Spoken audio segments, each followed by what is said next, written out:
একটা কাজ করব, কারণ আমার প্রথম যে সিবিএলএমটা মোটামুটি শেষ করেছি। এখন ওই প্রথম সিবিএলএম থেকে কিছু কি ধরনের প্রশ্ন আসতে পারে এবং সেইখানে উত্তরগুলো কিভাবে দেওয়া উচিত এই সংক্রান্ত ব্যাপারে আলোচনা করার জন্য নাজিম মেহাদি আছে আমাদের সঙ্গে। ও আজকে শেয়ার করবে তোমাদের সঙ্গে। আমি ওকে ফ্লোর দিতে চাচ্ছি এবং ও আর কি তোমাদেরকে কিছু বিষয় দেখাবে, শেয়ার করে এবং ধারণা দিবে। ভালো একটা কনসেপশন তার আছে এই লাইনে, সেও সিবিটি ট্রেইনার সে। আমি নাজিম মাহাদিকে অনুরোধ করছি যে এদেরকে ব্যাপারে একটু পরিচয় দিয়ে এবং সঙ্গে শেয়ার করার জন্য। ধন্যবাদ। ধন্যবাদ স্যার। আমি এখন একটু শুরু করতে চাচ্ছি। আমার নাম হলো শেখ নাজিম মাহাদি। সবাই কি আমার কথা শুনতে পাচ্ছেন? আমাকে একটু জানাবেন যে আমার কথা কি ক্লিয়ার শোনা যাচ্ছে? জি ভাইয়া শুনতে পাচ্ছি। শুনতে পাচ্ছি স্যার। আচ্ছা, কথা যদি আস্তে শোনা যায় আমাকে একটু ইনফর্ম করবেন, তাহলে আমি একটু জোরে বলবো। আর যদি ঠিক মতো শোনা যায় তাহলে সমস্যা নাই। তো আমি শেখ নাজিম মাহাদি আমার নাম অ্যাকচুয়ালি। তো আমি বোর্ডের কর্তৃক সার্টিফাইড একজন লেভেল 4 এর ট্রেনার অ্যাসেসর।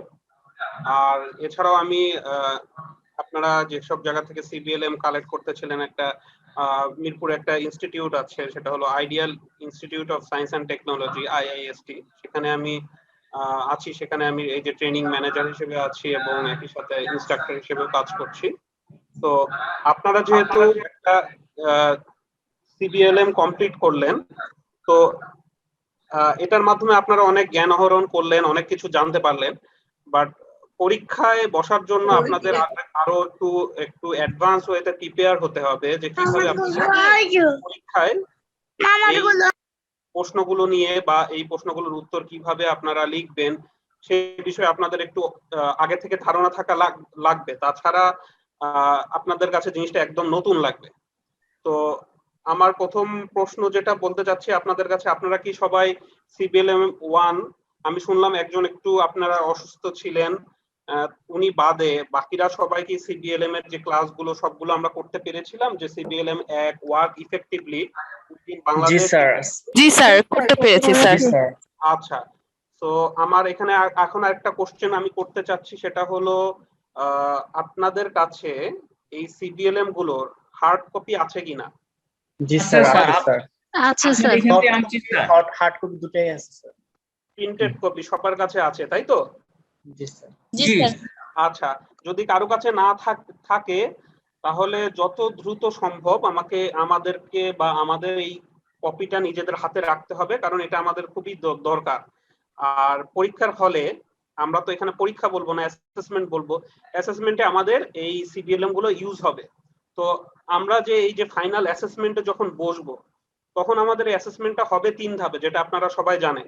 যে একটা রিটেন টেস্ট হবে, আরেকটা কি হবে, আরেকটা হবে ডেমনস্ট্রেশন হবে, আরেকটা হবে ওরাল কোশ্চেনিং। তাহলে রিটেন টেস্টে কি হয়, আমি এখন আপাতত রিটেন টেস্ট নিয়ে কথা বলি। 3টা জিনিসই গুরুত্বপূর্ণ এবং 3টা ধাপে আমাদের কম্পিটেন্সি অর্জন করতে হবে, অর্থাৎ দক্ষতা আদায় করতে হবে 3টা ধাপেই। তো আমাদের এই 3টা ধাপে দক্ষতা আছে কিনা এটাই কিন্তু যাচাই হবে অ্যাসেসমেন্টে। তো রিটেন যে টেস্টটা হবে, রিটেন টেস্টে আমাদের কোশ্চেন থাকবে কয়টা জানেন কি কেউ? জি না। আচ্ছা, 20টা থাকবে। 20টা কোশ্চেন থাকবে। আচ্ছা, রাইট। রিটেন টেস্টে আমাদের 20টা কোশ্চেন থাকবে। 20টা কোশ্চেনে আমাদের অ্যানসার দিতে হবে এবং আমাদের সময় থাকবে 1 ঘন্টা। তাহলে এইখানে একটা বিষয় হলো 1 ঘন্টার মধ্যে 20টা কোশ্চেনের অ্যানসার দেওয়াটা একটু সময়ের জন্য একটু টাফ হয়ে যায়। এজন্য আমাদের কি করতে হবে, আমাদের সব সিবিএলএম সম্পর্কে একটা দক্ষতা থাকতে হবে। এখন আপনারা যে রিটেন টেস্টে যখন বসবেন, এই অ্যাসেসমেন্টটা, রিটেন টেস্টের যে অ্যাসেসমেন্টটা, সেটা হবে কি ওপেন বুক এক্সাম, আমরা যেটা বলি, আমরা শিখে শুনে এসেছি ওপেন বুক এক্সাম, সেরকম। তার মানে কি দাঁড়াচ্ছে, আমরা এই যে সিবিএলএম গুলো যে আছে, এই 12টা সিবিএলএম আপনাদের সাথে নিয়ে আপনি পরীক্ষা দিতে বসতে পারবেন। তার মানে 12টা সিবিএলএম যখন আপনি পরীক্ষা দিবেন রিটেন টেস্টে, আপনার পাশে 12টা সিবিএলএম থাকবে। এটা কিন্তু আপনার ওরাল কোশ্চেনিং বা ভাইবা যেটা আমরা বলছি, সে সময় কিন্তু আপনি এগুলো ইউজ করতে পারবেন না। শুধুমাত্র রিটেন কোশ্চেনের সময় আপনি সিবিএলএম গুলো ইউজ করতে পারবেন। তো যেহেতু আমাদের 20টা কোশ্চেন অ্যান্সার করতে হবে কত মিনিটে, 60 মিনিটে বা 1 ঘন্টায়, সেই ক্ষেত্রে আমাদের কি এই সিপিএলএম গুলো ভালো ধারণা থাকতে হবে, এবং কোন কোশ্চেন কোথা দিয়ে আসতেছে সেটা আগে থেকে ধারণা না থাকলে আমরা সময়ের মধ্যে লিখে শেষ করতে পারবো না। এখানে আমি আপনাদের একটা টিপস দিতে যাচ্ছি, একটা খুবই ইম্পর্টেন্ট টিপস, সেটা হলো এই যে 20টা কোশ্চেন থাকে, আপনারা যদি কোনো একটা কোশ্চেন বা কোশ্চেনের অ্যান্সার ফাঁকা রেখে আসেন, সেই ক্ষেত্রে কিন্তু আপনারা নট ইয়েট কম্পিটেন্ট হবেন। আপনাকে 20টা কোশ্চেন টাচ করে আসতে হবে। আপনি ধরেন একটা একটু কম অ্যান্সার দিলেন বা একটা অ্যান্সারে একটু আপনার একটু ঠিক মতো হলো না, তখন সে কি করবে, যখন আপনার ওরাল কোশ্চেনিং হবে সেই সময় আপনাদের কাছে জিজ্ঞেস করবে যে আপনার, সরি কেউ কিছু বলছেন?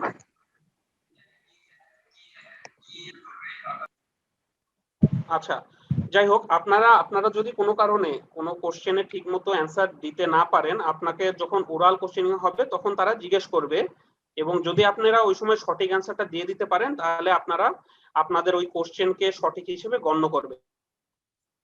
কিন্তু আপনারা যদি কোনো কারণে 20টা কোশ্চেনের মধ্যে একটা কোশ্চেনের ঘর ফাঁকা রেখে আসেন, সেক্ষেত্রে কিন্তু আপনাদেরকে নট ইয়েট কম্পিটেন্ট ঘোষণা করবে। সেই কারণে আপনাদের এখানে একটা টিপস হলো সবসময় সবগুলো কোশ্চেনের অ্যান্সার দিতে হবে।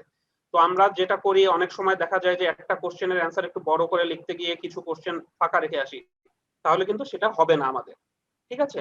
আর এখানে আরেকটা গুরুত্বপূর্ণ বিষয়, খুবই গুরুত্বপূর্ণ একটা বিষয় হলো, আপনাদের কাছে যে সিবিএলএম গুলো আছে, আপনারা যে প্রিন্টেড কপি করা যে হার্ড কপি সিবিএলএম গুলো থাকবে আপনাদের কাছে, তো এই সিবিএলএম এ কোনো দাগ দেওয়া যাবে না। যদি আপনারা এই সিবিএলএম ইউজ করে রিটেন পরীক্ষার জন্য বসেন বা রিটেন অ্যাসেসমেন্টের জন্য আপনারা যদি রিটেন টেস্টে যদি এই সিবিএলএম গুলো ইউজ করেন, সিবিএলএম এ কোনো দাগ দেওয়া থাকা যাবে না। যদি দাগ থাকে তাহলে যে অ্যাসেসর আসবে তারা কিন্তু সিবিএলএমটা নিয়ে যাবে। তো এই বিষয়টা আমাদের খুবই গুরুত্ব সহকারে রাখতে হবে, যে আমরা যদি একটু দাগায় নোট করে বা কোনো জায়গায় একটু দাগায় একটু পড়তে চাই, সেক্ষেত্রে আমরা কি করতে পারি, আমরা পেন্সিল দিয়ে দাগাতে পারি, এবং পরবর্তীতে যখন আমরা ফাইনাল রিটেন টেস্টে বসবো তার আগে আমরা পেন্সিল দিয়ে যেসব জায়গা দাগিয়ে এসেছিলাম সেসব জায়গাগুলো আমরা ইরেজার দিয়ে রিমুভ করে নিব। তো যেহেতু আমরা সিবিএলএম 1 কমপ্লিট করেছি, তা আমি একটু সিবিএলএম 1 যেটা, সিবিএলএম 1 এর নামটা কেউ বলতে পারবেন? আমাকে একজন বলেন সিবিএলএম 1 এর যে নামটা। Work effectively within Bangladesh Tibet sector. আচ্ছা, ঠিক আছে, খুব সুন্দর, work effectively within Bangladesh Tibet sector. তো এটা নিয়ে আমরা বিস্তারিত অনেক কথা বলেছি। এখানে একটা কিছু বিষয়, আমাদের কিছু বিষয় যেহেতু ওপেন বুক এক্সাম, সবকিছু আমাদের মুখস্থ করতে হবে না, বাট কিছু বিষয়গুলো আমাদের সবসময় মনে রাখতে হবে এবং মুখস্থ করার ট্রাই করতে হবে। সেগুলোর মধ্যে একটা জিনিস হলো এই সিবিএলএম গুলোর নাম। এখানে 12টা সিবিএলএম এর নাম আমাদের মুখস্থ রাখা ট্রাই করতে হবে, কারণ এটা যে কোনো সময় তারা ধরতে পারে। তো আমরা সিবিএলএম 1 যেহেতু আসছে, এখানে আমি কি কি কোশ্চেন আসতে পারে সেটা নিয়ে আমি একটু হালকা আলোচনা করতে চাচ্ছি। আমি একটু স্ক্রিন শেয়ার করে আমি সিবিএলএমটা ওপেন করছি। আচ্ছা, সবাই কি দেখতে পাচ্ছেন? এটা আমি প্রথম সিবিএলএম যেটা work effectively within Bangladesh Tibet sector, সেটা আমি ওপেন করেছি। আমি এটা হলো পেজ নাম্বার, একটু নিচে নামাই, এটা হলো পেজ নাম্বার স্যার। ওকে, পেজ নাম্বার 14 এ আমি চলে আসছি। তো এর আগের গুলো আমি আপাতত রাখলাম। এর আগে আমরা কি করেছিলাম, এর আগে বিভিন্ন লার্নিং আউটকাম আছে। আচ্ছা, আমি যদি পেজটা আগাই, ওকে, আচ্ছা, প্রত্যেকটা সিবিএলএম এর এই যে দেখেন প্রথমেই লার্নিং আউটকাম থাকে, এটা দেখেন পেজ নাম্বার 10 এ আছে। আপনারা একটু সিবিএলএম গুলো আপনাদের সাথে নেন এবং একটা খাতা রাখেন, যেখানে আমি কিছু কোশ্চেন বলবো, কোশ্চেনটা লিখবেন এবং আমি একই সাথে বলবো কত নাম্বার পেজে আছে এবং কতটুকু লিখবো সেটুকু আমি আপনাদেরকে অবগত করে দিব। আপনারা একটু কাইন্ডলি সিবিএলএমটা নেন এবং একই সাথে খাতা এবং কলম সাথে একটু নেন।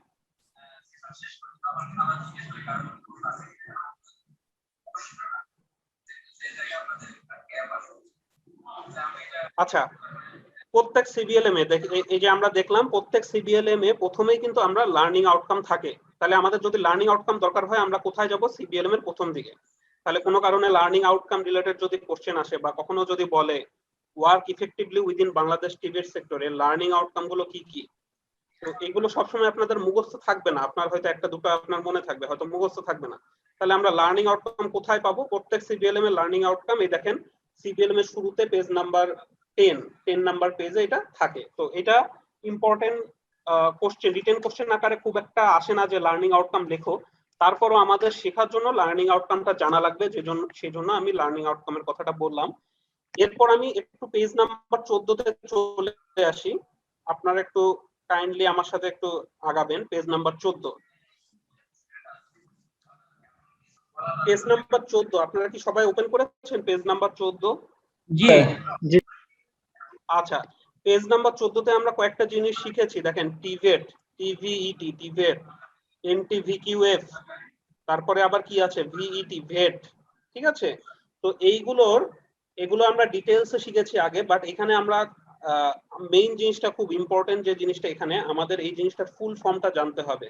তাহলে টিবেটের ফুল ফর্মটা কি আমাকে একজন বলেন দেখি, টিবেটের full technical form. And vocational education and training.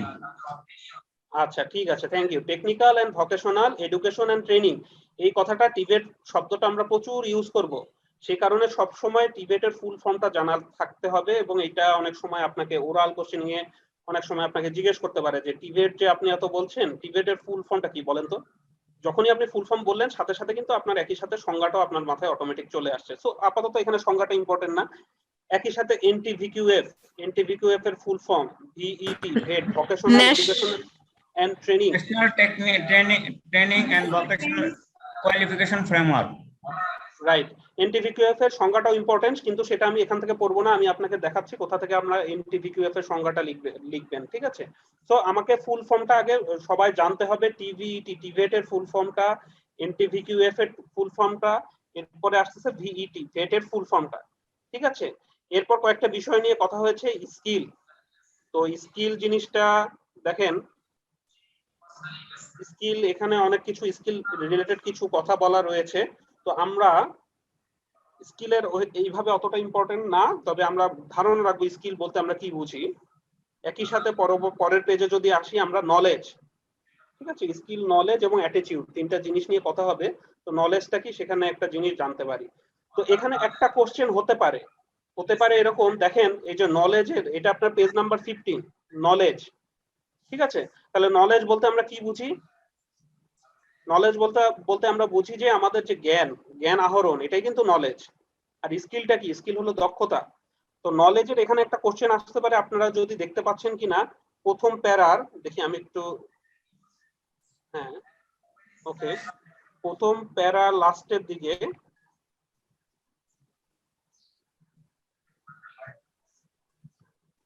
Degree of knowledge comprise 6 stage.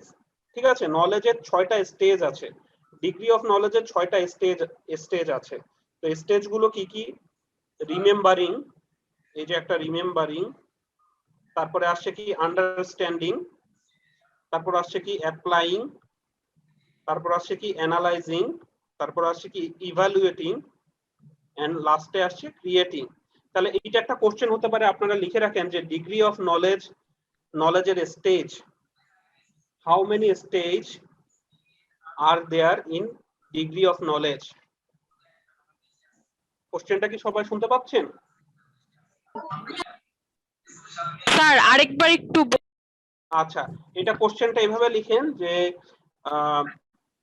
How many stages comprise the degree of knowledge, how many stages comprises the degree of knowledge.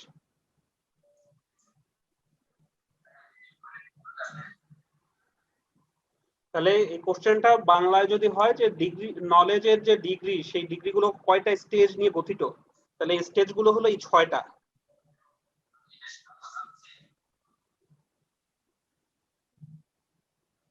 ঠিক আছে, সবাই কি এটা শুনতে পেরেছি যে ডিগ্রি অফ নলেজের যে 6টা স্টেজ আছে, এটা আমরা একটা কোশ্চেন আসতে পারে, যদি এরকম কোশ্চেন আসে আমরা এই 6টা স্টেজের নাম বলে দিলেই হবে। ঠিক আছে, তো এটাও অতটা ইম্পর্টেন্সই আমি দিচ্ছি না, আমি সামনে আগাই, এই সিপিএলএম এর সামনের দিকে আমি।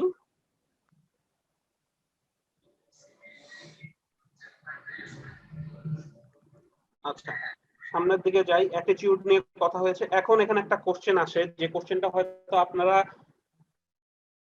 এটার সাথে কোশ্চেনটার হয়তো অ্যান্সারও আপনারা দিয়েছিলেন। এই যে টাস্ক এলিমেন্ট আর জব, এটা হলো পেজ নাম্বার 16 এ।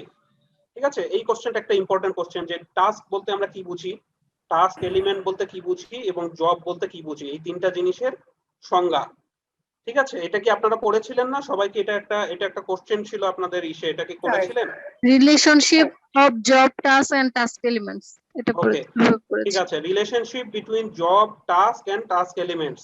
ঠিক আছে, এটা হতে পারে অথবা আলাদাভাবে আপনাকে জিজ্ঞেস করতে পারে বা আলাদাভাবে আপনাকে কোশ্চেন করতে পারে যে definition of task and task elements, দুইটা দিয়ে দিল, দুইটার ডেফিনেশন লিখতে বললো, মানে সংজ্ঞা লিখতে বললো, অথবা তিনটা দিয়ে বললো তিনটা সংজ্ঞা লিখো। ঠিক আছে, তো relationship between task elements and job, এইটা হলে আপনারা এই যে দেখেন, এই তিনটা সংজ্ঞা দিলেই কিন্তু এটা রিলেশনশিপ চলে আসে। এখন দেখি আমি সংজ্ঞাটা আমি একটু পড়ি।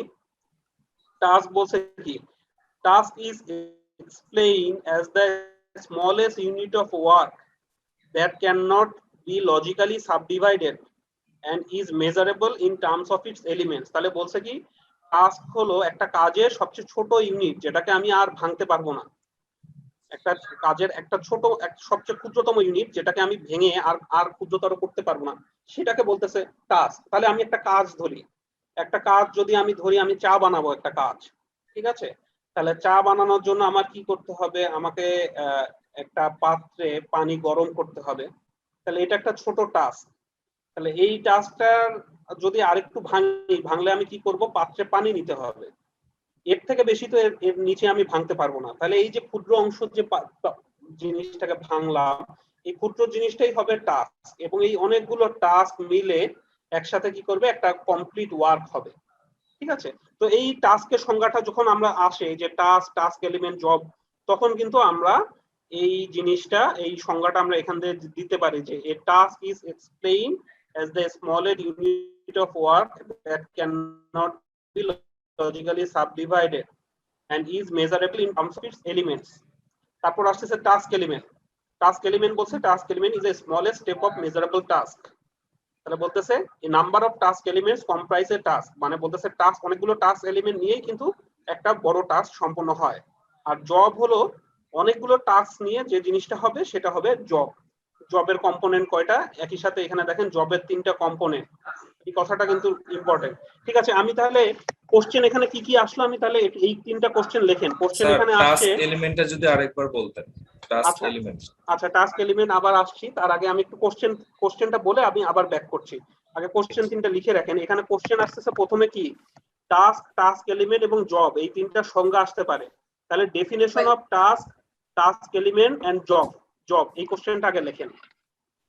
এখানে ডেফিনেশন অফ টাস্ক এলিমেন্টস আর job.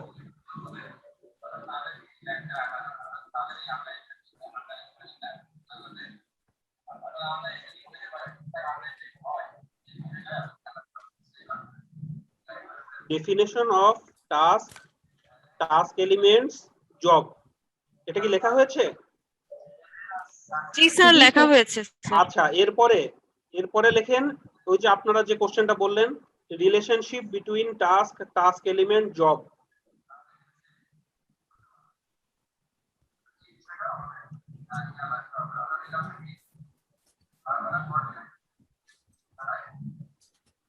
Relationship between task element and job. আর একটা কোশ্চেন স্যার, যদি আমার রিলেশন বা ডেফিনিশন চাই তাহলে স্যার আমি যদি এই কথাটা কিন্তু লিখতে তাহলে হবে না স্যার, নাকি ডিফারেন্ট হবে? সরি, আরেকবার বলবেন কোশ্চেনটা, একটু জোরে বলেন, আমি একটু শুনতে পাইনি। স্যার টাস্ক এলিমেন্ট জব, এই তিনটার ডেফিনিশন যদি চাই তাহলে আমি বই থেকে সিভিএলএম এ যা আছে স্যার আমি এতটুকু লিখলেই হবে নাকি আরো? হ্যাঁ, এটুকু লিখলেই হবে, কারণ আপনাদের বেশি লেখা যাবে না, যত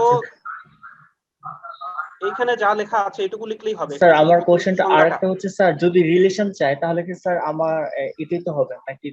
হ্যাঁ, রিলেশন থাকলেও এই একই কথাটাই আসবে, কারণ এই সংজ্ঞার মধ্যেই রিলেশনটা চলে আসতেছে। ঠিক আছে, স্যার রিলেশনের সময় যদি আমরা সংজ্ঞা না দিয়ে চিত্রটা দিয়ে দেই, চিত্র দিলেও হবে, আমি চিত্রে আসতেছি, চিত্র দিলেও হবে। আর সংজ্ঞার সময় শুধু সংজ্ঞাটা দিতে হবে। হ্যাঁ, সংজ্ঞার সময় সংজ্ঞা দেন, যদি চিত্র দিতে সমস্যা হয় সেক্ষেত্রে আপনারা এই যে এই প্রথম লাইনটা 3টা থেকে প্রথম লাইন দিয়ে দিলেই কিন্তু রিলেশনশিপটা হয়ে গেল, কথায় যেটা আমরা যেটা বলি। আচ্ছা, রিলেশনশিপ হয়ে গেল। এরপর আরেকটা কোশ্চেন আসবে। এই কোশ্চেনটা হলো এই যে জবের 3টা কম্পোনেন্ট।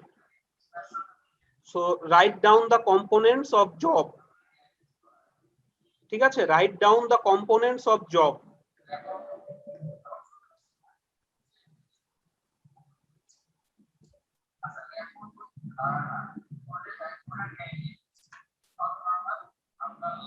আচ্ছা, আমরা কি লিখলাম? Right down the components of job. Sir আগের প্রশ্নটা কি ছিল? Relation between of task. হ্যাঁ, রিলেশন বিটুইন এই 3টা টাস্ক, টাস্ক এলিমেন্টস, জব। ও 3টার এলিমেন্ট। 3টার মধ্যে রিলেশনশিপটা কি, এই কোশ্চেনটা যদি আমরা বাংলায় বলি এই 3টার মধ্যে সম্পর্কটা কি সেটাই। Relationship between task, task element, job. এটার আনসারটা কি হবে স্যার? আনসারটা আমি প্রথমে টাস্কের সংজ্ঞা লিখবো। প্রথম লাইনটা দেখেন, টাস্কের প্রথম লাইনটা লিখলাম, এটা কিন্তু টাস্কের সংজ্ঞা হয়ে গেল। এরপরে টাস্ক এলিমেন্টের প্রথম লাইনটা লিখবো যে a task element is a smallest step of measurable task. আর লাস্টে লিখবো a job consist of number of task. এই যে একটা লাইন করে দিলাম, এইটাই কিন্তু সম্পর্কটা হয়ে গেল। ঠিক আছে, আর যদি সংজ্ঞা চাই তাহলে তো এখানে ছোট করেই আছে, সংজ্ঞা দিয়ে দিতে পারবেন। আর আমি লাস্টে যে কোশ্চেনটা বললাম সেই কোশ্চেনটা হলো right down the components of jobs. ঠিক আছে, জবের কম্পোনেন্ট গুলো কি কি? তাহলে একদম লাস্টে দেখেন লেখা আছে জব হ্যাজ 3 কম্পোনেন্টস। তাহলে এই 3টা কম্পোনেন্টস কি কি? জব ডেসক্রিপশন, জব স্পেসিফিকেশন, আর হলো পার্সোনাল স্পেসিফিকেশন। তাহলে জবের 3টা কম্পোনেন্ট কি কি, এটাও কিন্তু একটা কোশ্চেন হতে পারে। তাহলে লিখেন যে write down the components of job, এবং এটার অ্যান্সার এই 3টা কোশ্চেনের অ্যান্সারই এই যে পেজ নাম্বার 16, পাশে পেজ নাম্বারটা লিখে রাখেন, সিবিএলএম এর নাম্বার আর পেজ নাম্বার।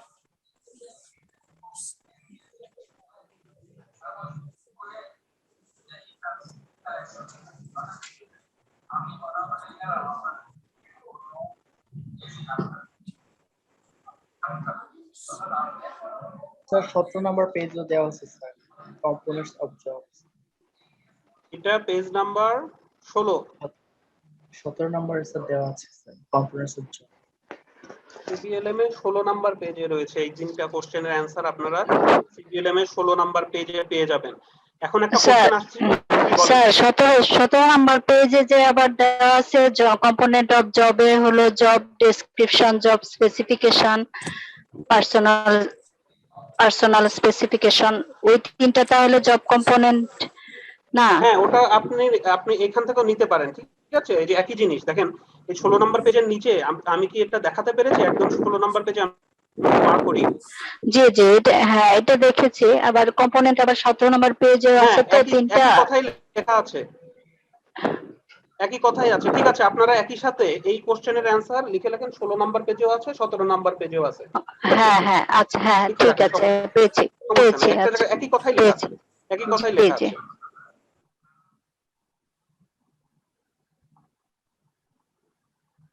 আচ্ছা, এখন একটা কোশ্চেন আসছে টাস্ক এলিমেন্ট রিলেটেড, যে টাস্ক এলিমেন্ট জিনিসটা কি। তাহলে টাস্ক আগে প্রথমে আসি। টাস্ক জিনিসটা আমরা কি পেয়েছি? টাস্ক হলো এমন মানে সবচেয়ে ক্ষুদ্রতম অংশ যেটাকে আমরা আর ভাঙতে পারবো না, সেটাকে আমরা ধরতেছি টাস্ক। আর টাস্ক এলিমেন্টও একটা ক্ষুদ্রতম অংশ, কিন্তু টাস্ক এলিমেন্টটাকে আমরা অ্যাকচুয়ালি মেজার করতে পারি। এটার জন্য আমার সবচেয়ে ভালো হয় আমরা যদি পরের ছবিতে আসি। ছবিতে আসলে পরের পেজে আমরা ছবিতে আসলে আমরা এই জিনিসটা আরো সুন্দর করে দেখাতে পারি। আচ্ছা স্যার, একজন আমাকে বলেছিলেন যে ছবি দিলে হবে কিনা। ঠিক আছে, যখন আপনি ছবি দিবেন দেখেন ছবি দেওয়ার সাথে সাথেও কিন্তু এই কথাগুলো লিখতে হবে, এই যে বাম সাইডে যে কথাগুলো, এগুলি লিখতে হবে স্যার। হ্যাঁ, এগুলো বক্স করা দরকার নাই, আপনি একটু টেনে একটু লিখে দেয়া লাগবে। ঠিক আছে, এই যে 3টা জিনিস আমি দাগ দিলাম, এগুলো স্যার আমি যদি এই কোশ্চেনের আনসারটা যদি জাস্ট লিখে দেই ছক না করে, তাহলে কি হবে? হবে, লিখে দিলে হবে, সমস্যা নাই।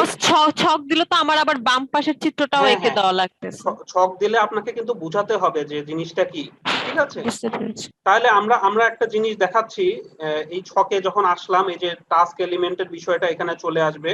দেখেন এখানে একটা ঘর করে 3টা ছোট ছোট ঘর দিয়েছে, ঠিক আছে? তাহলে বলতেছে টাস্ক জিনিসটা কি, তাহলে ওই কথাটাই লিখছে। দেখেন,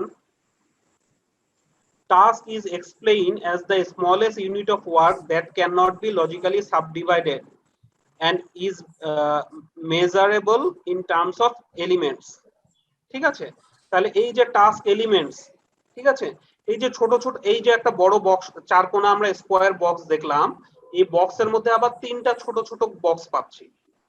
তাহলে এই যে 4 কোণা, এই যে স্কোয়ার বক্স, ঠিক আছে, আমি বক্সটা আমি মার্ক করি।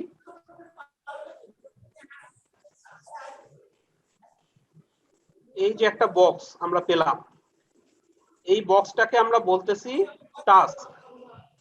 এই বক্সের মধ্যে যে ছোট ছোট 3টা বক্স, এগুলোকে বলতেছি টাস্ক এলিমেন্ট। তাহলে কি দাঁড়ালো, এই টাস্ক এলিমেন্ট গুলো নিয়েই কিন্তু একটা টাস্ক গঠিত হচ্ছে।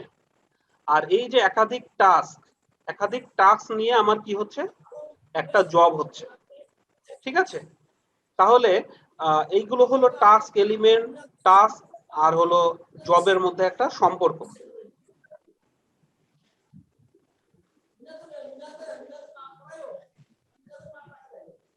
ঠিক আছে, আমরা এই বিষয়ে যদি ক্লিয়ার হয় আমরা একটু সামনের দিকে আগাই। এই কোশ্চেনটা যদি আসে তাহলে আমরা এইভাবে অ্যানসার দিব। আমরা কি জিনিসটা ক্লিয়ার হয়েছে? জি স্যার। আর ছবি দেখেও জিনিসটা কিন্তু করা যায়, তবে পাশে একটু লিখে দিতে হবে। ওকে, আমরা এখন ইম্পর্টেন্ট কিছু জায়গায় চলে আসি। আচ্ছা, আপনারা যদি এই যে পেজ নাম্বার 17-তে এই যে জবের যে আমরা কি পেয়েছিলাম, জবের কম্পোনেন্ট, এই 3টা কম্পোনেন্টের যদি সংজ্ঞা লিখতে হয় সেক্ষেত্রে কিন্তু আমার এই পেজ নাম্বার 17-তে আসতে হবে এবং 18-তে আসবে। এখানে জব ডেসক্রিপশনের একটা সংজ্ঞা দেয়া আছে। জব ডেসক্রিপশনটা কি, একটা কাগজই বলতে পারি আমরা, যেখানে আমার লেখা আছে কি কাজ করা লাগবে, ঠিক আছে? আমি বাংলায় বললাম, যেহেতু আপনারা ডিটেইলসে পড়ছেন আমি এখন বেশি সময় নিচ্ছি না। জব ডেসক্রিপশনে আমরা কিন্তু এখানে সংজ্ঞা দিতে পারি। জব স্পেসিফিকেশন পরের পেজে, এটা 18 নম্বর পেজে। জব স্পেসিফিকেশনটা কি, এই কাজগুলো করতে আমার কি কি জিনিস লাগতে পারে সেইগুলো আসবে জব স্পেসিফিকেশনের মধ্যে, কি কি জিনিস আসতে পারে। এবং পার্সোনাল স্পেসিফিকেশন মানে বলছে, আমি যদি আলাদাভাবে আরেকটু বিস্তারিত করে ব্যাখ্যা করে দেই যে এইভাবে তুমি এই কাজটা করবে, এইভাবে তুমি এই কাজটা করবে, সেটা আসবে পার্সোনাল স্পেসিফিকেশন, ঠিক আছে? তাহলে এই 3টা জিনিস আসবে, সংজ্ঞা আকারে আসতে পারে, যদিও খুব একটা ইম্পর্টেন্ট আমি এখানে অতটা ইম্পর্টেন্স দিচ্ছি না, ঠিক আছে?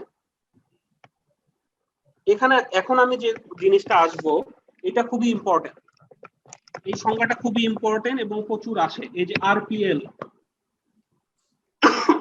সরি, আচ্ছা আরপিএল এর ফুল ফর্মটা কেউ বলতে পারবেন আমাকে? আমি এখানে যদি ওপেন করে রাখছি, আচ্ছা, রিকগনাইজেশন অফ প্রায়র লার্নিং। তাহলে আরপিএল জিনিসটা কি একটু বাংলায়? পূর্ব কাজের অভিজ্ঞতা। হ্যাঁ, পূর্ব কাজের অভিজ্ঞতা। কোন শিল্প কারখানায় কর্মরত স্বীকৃতি হবে, পূর্ব কাজের স্বীকৃতি। এটা হচ্ছে স্যার, সে আগের থেকে একটা কাজ জানে বাট তার কোনো আর কি স্বীকৃতি নেই, সার্টিফিকেট নেই, তো আরপিএল এর আওতায় এনে তাকে সেই কাজটা, সে যে কাজটা জানে তার উপর একটা আর কি সার্টিফিকেট দেওয়া হয়।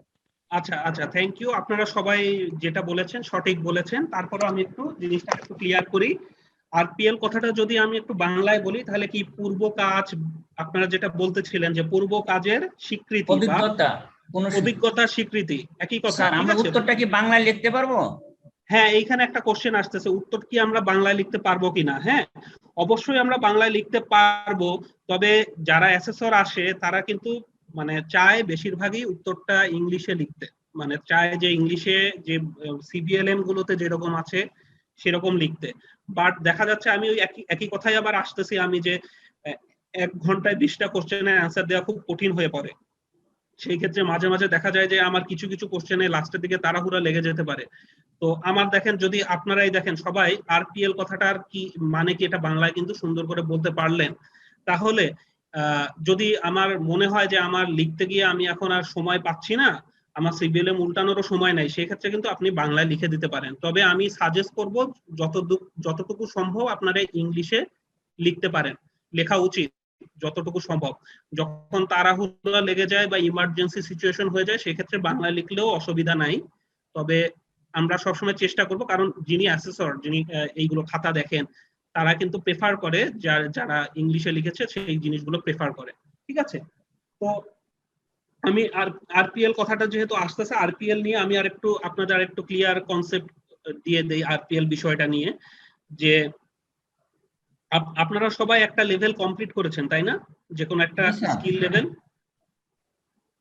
সবাইকে, হ্যাঁ সবাই একটা স্কিল লেভেল কমপ্লিট করেছেন। ধরেন আপনাদেরকে অনেক ইসে আছে, যেমন আইটি অপারেশন আছে, কম্পিউটার অপারেশন আছে, আরএমজি আছে, অনেকগুলো, যে কোনো অনেক এক একজন এক এক বিষয় থেকে আপনারা দেখেন লেভেল 1 কম্পিটেন্ট হয়েছেন। তাহলে এই যে স্কিল লেভেল 1, এই লেভেল 1 করার আগে আপনারা ট্রেনিং করেছেন কয়দিন বলতে পারবেন একজন? 3 দিন। 3 দিন, ঠিক আছে। তাহলে আমি একটা এক্সাম্পল আসি। ধরেন কম্পিউটার অপারেটর, আপনাদের এখানে কি কম্পিউটার অপারেটর বা আইটি অপারেশনে লেভেল 1 করেছে আছে অনেকে? জি স্যার, আমি আছি, জান্নাত ফেরদৌস। আচ্ছা, আইটি সাপোর্ট, হ্যাঁ আচ্ছা ঠিক আছে, আমি আইটি সাপোর্ট একটা এক্সাম্পল দিয়ে আমি বলছি যে কম্পিউটার অপারেশন বা আইটি সাপোর্ট যে কোনো দিয়ে।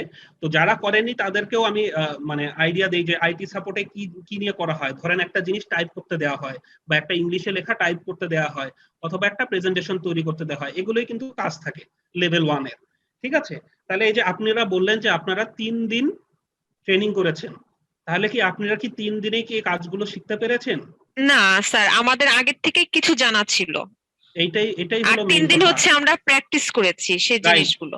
রাইট, 3 দিন আপনারা প্র্যাকটিস করেছেন, বাট এই যে টাইপিং করা বা একটা পাওয়ার পয়েন্ট প্রেজেন্টেশন করা বা একটা এক্সেল এর ছক তৈরি করা, এগুলো কিন্তু আপনারা আগে করেছেন। হয়তো কম বেশি, কেউ কম পারেন কেউ বেশি পারেন, বাট করেছেন। কিন্তু এই 3 দিনে আপনারা কি একটু ভালো মতো প্র্যাকটিস করেছেন, এবং লাস্টে কি অ্যাসেসমেন্টে বসে আপনারা কি করলেন, একটা স্বীকৃতি অর্জন করলেন। এই জিনিসটাই কিন্তু হলো আরপিএল। আরপিএল কথাটা কি, আমার আগে থেকেই আমার কিছু স্কিল আছে, আমার বিভিন্ন বিষয়ে আমার একটা স্কিল আছে, কিন্তু এই স্কিলের আমার কোনো সার্টিফিকেট নাই। তাইলে আমি 2 দিনের একটা ট্রেনিং, ছোটখাটো সংক্ষেপে একটা ট্রেনিং করলাম, ট্রেনিং করে আমি জানলাম যে এখানে এই জিনিস আমাকে করতে দিবে। পরবর্তীতে আমি এই যে স্কিল লেভেল 1 এর একটা অ্যাসেসমেন্টে বসে আমি এই কাজগুলো করলাম, তারপর কি আমাকে একটা সার্টিফিকেট প্রদান করা হলো। তার মানে কি হলো, আমি একটা পূর্ব অভিজ্ঞতার আমার একটা স্বীকৃতি হলো। এই কথাটাই হলো আরপিএল। ঠিক আছে, তাহলে আরপিএল এর যদি সংজ্ঞা আসে, তাহলে আমরা পেজ নাম্বার দেখেন, পেজ নাম্বার 18, এটা একটু সুন্দর করে লিখে রাখেন যে আরপিএল এর সংজ্ঞা, এটা কিন্তু আসে, খুবই আসে। আপনাকে ওরাল কোশ্চেনিং এ যদি ধরে, সেই ক্ষেত্রে আপনাকে একদম ইংলিশে একদম হুবহু বলা বা মুখস্থ করার দরকার নাই। আপনারা যে কথাটা বললেন এটা বললেই হবে যে পূর্ব অভিজ্ঞতা স্বীকৃতি, বা একটু ভেঙে বলতে পারেন যে আমরা আগে অনেক আছে যে আমাদের অনেক স্কিল আছে কিন্তু সেগুলো কোনো স্বীকৃতি নেই। তো আরপিএল একটা মাধ্যম যেখান থেকে আমরা কিন্তু এই স্বীকৃতিটা অর্জন করতে পারি, একটা অ্যাসেসমেন্টের মাধ্যমে সেই স্বীকৃতিটা অর্জন করতে পারি, এই কথাটাও বলতে পারেন। এছাড়া যদি আপনার রিটেন কোশ্চেনে এইখান দিয়ে এই যে প্রথম লাইনটা লিখলেই কিন্তু আরপিএল এর সংজ্ঞা হয়ে গেল, আর বেশি কিছু লেখার দরকার নাই। তাহলে প্রথম লাইনটা আমি পড়ি। RPL is a process of awarding credits for competency achieved outside of formal accredited learning. তাহলে বলতেছে RPL is a process of awarding credits, মানে RPL একটা প্রসেস, যে প্রসেসের মাধ্যমে আপনি স্বীকৃতি পাবেন, অ্যাওয়ার্ডিং ক্রেডিটস, আপনার কাজের স্বীকৃতি দেবে। কিসের জন্য? ফর কম্পিটেন্সি, দক্ষতার জন্য, দক্ষতা for competency achieved outside of formal accredited learning, মানে ফর্মাল লার্নিং এর বাইরেও আপনার যে পূর্বের যে দক্ষতা ছিল সেই দক্ষতার যে স্বীকৃতি প্রদান করা হয়, সেই প্রসেসটা হলো আরপিএল। তাহলে এই যে প্রথম লাইনটা সবাই কি দেখতে পাচ্ছেন আমি যে লাইনটার কথা বলছি? জি জি, এই একটা লাইনে কিন্তু সংজ্ঞা। আপনাদের যদি কোনো কারণে ধরেন রিটেন টেস্টে আরপিএল এর সংজ্ঞা দিতে বললো, আপনাদের এই পুরো প্যারা লেখার কোনো দরকার নাই। আপনাদের যদি এই সিবিএলএম দেখে লেখেন, তখন কিন্তু এই একটা লাইন দিতে হবে, এই যে একটা লাইন, এর থেকে বেশি লিখবেন না, কারণ সময় নষ্ট হবে। ঠিক আছে, আমার কথা কি ক্লিয়ার আরপিএল এর বিষয়টা? জি স্যার বুঝতে পেরেছি। ঠিক আছে, তাহলে আরপিএল রিলেটেড কোশ্চেন আসলে আপনারা পূর্ব অভিজ্ঞতার থেকে কথাটার বলা উচিত পূর্ব দক্ষতা। ঠিক আছে, পূর্ব দক্ষতা স্বীকৃতি কথাটা ভালো মানায়, তবে পূর্ব অভিজ্ঞতা স্বীকৃতি বাংলায় বললেও সমস্যা নেই। যে এখানে কিন্তু স্বীকৃতি দেয়া হবে কিন্তু দক্ষতাকে, এই জন্যই বলতেছি যে পূর্ব দক্ষতা বলা যেতে পারে, বাট অনেক সময় বাংলায় তো অনেক রকম ভাবে কথা বলা যায়। মেইন বিষয়টা এটাই যে আগে থেকে যে আমার যে দক্ষতা আছে সেই দক্ষতার আমি যদি স্বীকৃতি নিতে চাই, সেই স্বীকৃতিটা আমি এই আরপিএল এর মাধ্যমে 2 দিন ট্রেনিং করে একটা অ্যাসেসমেন্টে বসে আমি কিন্তু 2 দিন বা 3 দিন বলতে পারি যে আমি একটা স্বীকৃতি পেতে পারি, সেটা হলো আরপিএল। তাহলে কথাটা ক্লিয়ার? এটা হলো খুবই ইম্পর্টেন্ট কোশ্চেন এই সিবিএলএম থেকে, আরপিএল এর বিষয়টা। সবাই কি লিখেছেন? আরপিএল এটা সংজ্ঞা হয় এরকম আসতে পারে, ডেফিনেশন অফ আরপিএল, আবার বলতে পারে what do you mean by RPL, এরকমও বলতে পারে। ঠিক আছে, আমরা পরে আসি, পরের পেজে আসি।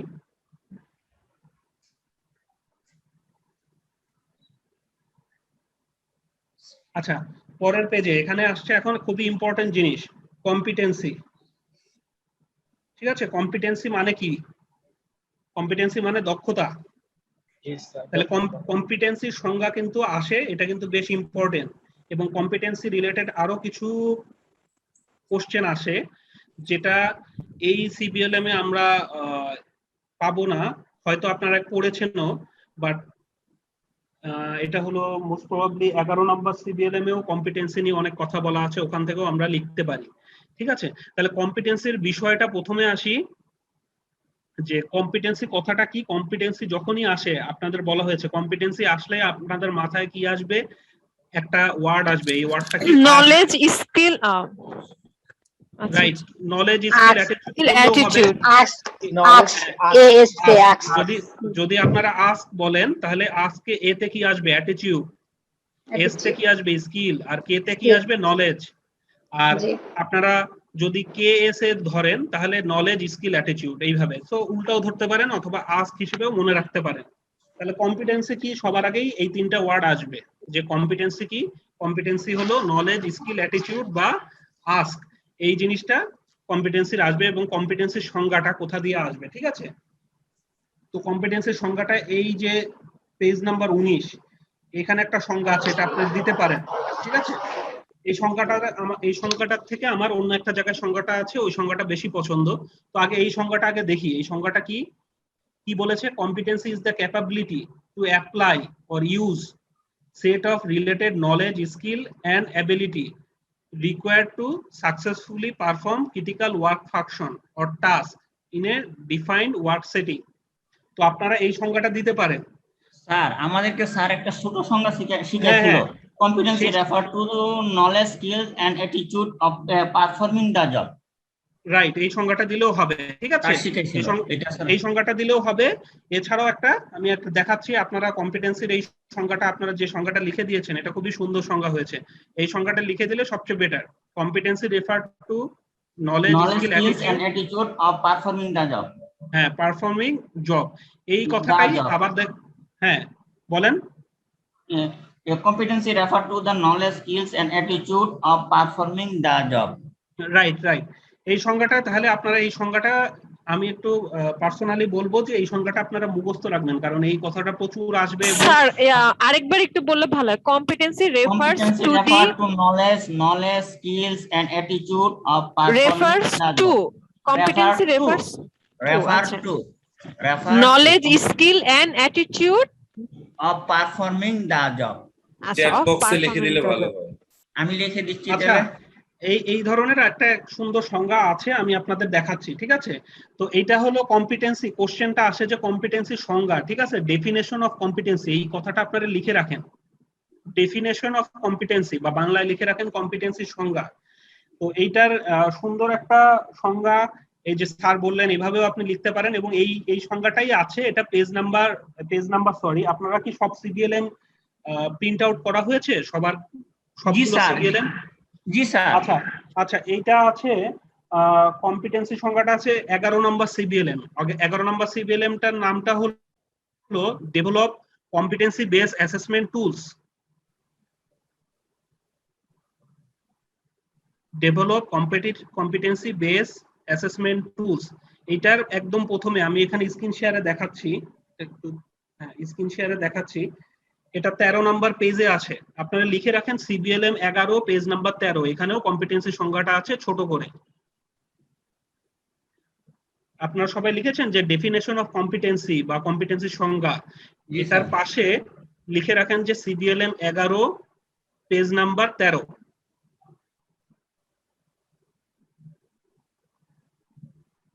স্যার এখানে তো দেওয়া আছে competency involve application of knowledge skill and attitude to perform work activities according to the standards expected in the workplace. হ্যাঁ, এই সংজ্ঞাটা হলো খুবই স্ট্যান্ডার্ড সংজ্ঞা। এটা একটু একটু আপনি যে সংজ্ঞাটা বলেছেন ওটা লিখলেও হবে। এন্ড যে কোনো একটা সংজ্ঞা আপনি কি করবেন যে কম্পিটেন্সির মুখস্থ করে ফেলবেন। আরো কয়েকটা জায়গায় সিবিএলএম এ কম্পিটেন্সি নিয়ে কথা আছে, তো আমি পছন্দ করি যে সিবিএলএম এ একটা জায়গায় একটা টপিক থাকা উচিত, বাট এই সিবিএলএম গুলোতে একটু একটু বিচ্ছিন্ন ভাবে আছে।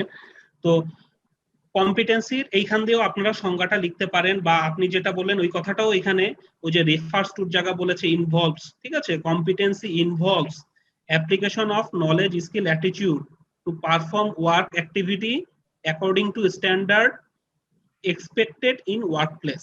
মানে কি, ওয়ার্কপ্লেসে কাজ করার জন্য আমার যে নলেজ স্কিল অ্যাটিটিউড দরকার সেটাই হলো কম্পিটেন্সি। স্যার এটাকে আমরা এভাবে আর কি বাংলায় যদি এভাবে একটু গুছিয়ে বলতে পারি যে নলেজ স্কিল এন্ড অ্যাটিটিউডের সমন্বয়ে ইন্ডাস্ট্রি স্ট্যান্ডার্ড বজায় রেখে কোনো কাজ করতে পারাকে কম্পিটেন্সি বলে, এরকম কিছু। হ্যাঁ হ্যাঁ হ্যাঁ হ্যাঁ, এভাবে বললেও হবে, তবে আমি একটু বাংলা আর একটু ক্লিয়ার করে করি, ওইভাবে বলা যেভাবে বলছেন সেটা বললেও হবে। কথাটা আসবে এরকম যে এটার এখানে কর্মক্ষেত্র কথাটা আসবে, ওয়ার্ক প্লেস, ঠিক আছে। কর্মক্ষেত্রে আমাদের স্ট্যান্ডার্ড অনুযায়ী কাজ করার জন্য যে নলেজ স্কিল এবং অ্যাটিটিউড দরকার, এই তিনটার সমন্বয় হলো কম্পিটেন্সি, ঠিক আছে। কর্মক্ষেত্রে কাজ করার জন্য আমাদের যে নলেজ স্কিল অ্যাটিটিউড দরকার, এই তিনটা জিনিসের সমন্বয় হলো কম্পিটেন্সি। তো কম্পিটেন্সি যেহেতু একটা গুরুত্বপূর্ণ সংজ্ঞা, আমি পার্সোনালি মনে করি যে এটা কিন্তু আপনাদের প্রতিনিয়তই কম্পিটেন্সি সংজ্ঞাটা বারবার আসবে। তো সেই জন্য আমি বলতেছি যে এটা একটু কষ্ট করে হলেও ইংলিশে আপনারা মুখস্থ করে ফেলেন যে competency involves knowledge, skill and attitude to perform work activity according to standard in workplace। একটু সহজ করে আপনি মনে রাখেন যেভাবে সুবিধা হয়, ঠিক আছে। একটু সহজ করে, একটু কঠিন ওয়ার্ড কয়েকটা বাদ দিতে পারেন। যে আমি যদি বলি এখানে আমি একটু কেটে কেটে দেই, তাহলে আরো ইজি হবে। ওকে, competency involves application of knowledge, skill, attitude to perform work activities according to the standard। এই এক্সপেক্টেড কথাটা দরকার নাই, according to the standard in workplace এইটুকু লিখলেই হবে।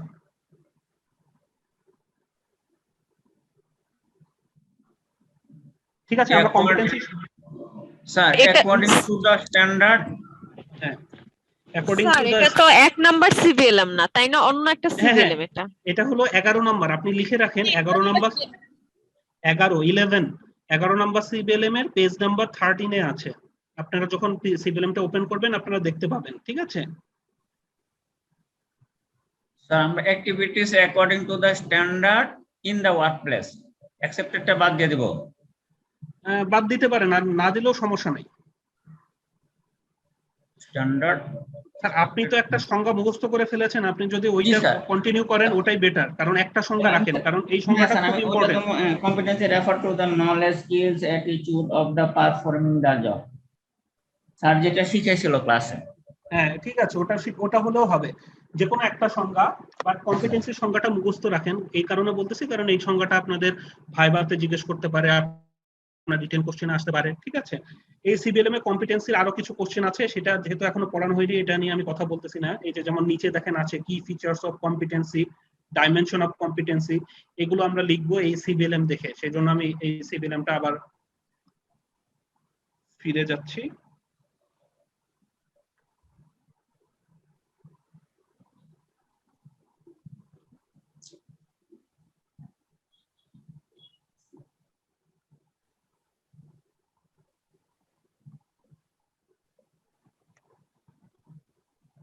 আচ্ছা, স্ক্রিন শেয়ার কি দেখা যাচ্ছে? জি স্যার। আচ্ছা, কম্পিটেন্সি সংজ্ঞা আমরা জানলাম। এখানে কম্পিটেন্সির একটা বিষয় আসছে যে সিবিটি সিস্টেমে কম্পিটেন্সিকে এই যে শ্রেণী বিভাগ করেছে, মানে কম্পিটেন্সি ক্যাটাগরাইজ করেছে, শ্রেণী বিভাগ না যদি বলা যায়, এখানে 3টা ধাপে বিভক্ত করেছে, যেটা হলো generic competency, sector specific competency, occupational specific competency. তো এই 3টা কিন্তু এখানে রয়েছে, আপনারা এখানে একটু সংজ্ঞা দেখতে পারেন। এই 3টা নিয়ে তো আপনাদের ধারণা দেওয়া হয়েছে, সেজন্য এটা দিয়ে কথা বলবো না। এখানে মেইন ইম্পর্টেন্ট হলো কম্পিটেন্সির সংজ্ঞাটা, ঠিক আছে?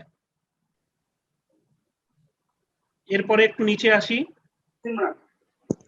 আচ্ছা, এখানে যে 3টা ভাগ আছে, মানে এটা কি বলা যায়, কম্পোনেন্টস নাকি, মানে বিষয়টা কি? যে এটা হলো কম্পিটেন্সিকে 3টা ভাগে ওরা ক্যাটাগরি করেছে, 3টা ক্যাটাগরি করেছে। মেইন কথা হলো শ্রেণী বিভাগ বলা যায় না এই জায়গাটাকে, এটাকে আমরা স্টেপ বলতে পারি তো স্যার, শ্রেণী বিভাগ না বলে step, 3 step of the competency. 3 স্টেপের থেকে আমি 3 স্টেপও না, এখানে আসলে বলা যায় যে এটাকে 3টা ক্যাটাগরিতে কম্পিটেন্সিকে আমি ফেলেছি। কি 3 ধরনের কম্পিটেন্সিকে, 3টা category of competency.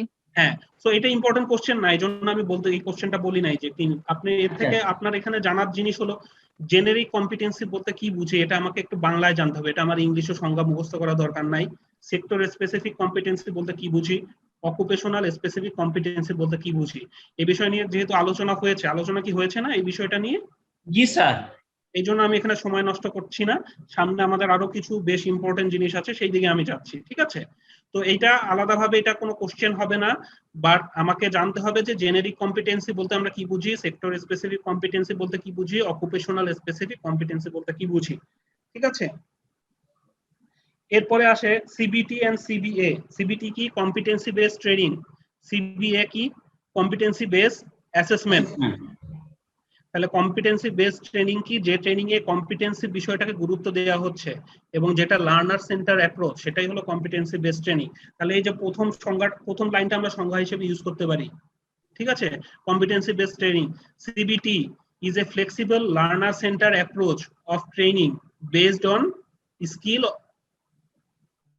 competency standard, ঠিক আছে? based on skill and competency standard এগুলো দিলেও হবে, স্কিল অবলিক দিলেও হবে, সমস্যা নেই। বাট এই একটা লাইন আমরা কম্পিটেন্সি বেসড ট্রেনিং এর সংজ্ঞা হতে পারে, ঠিক আছে? কম্পিটেন্সি বেসড ট্রেনিং এর সংজ্ঞা এটা একটু লিখে রাখেন।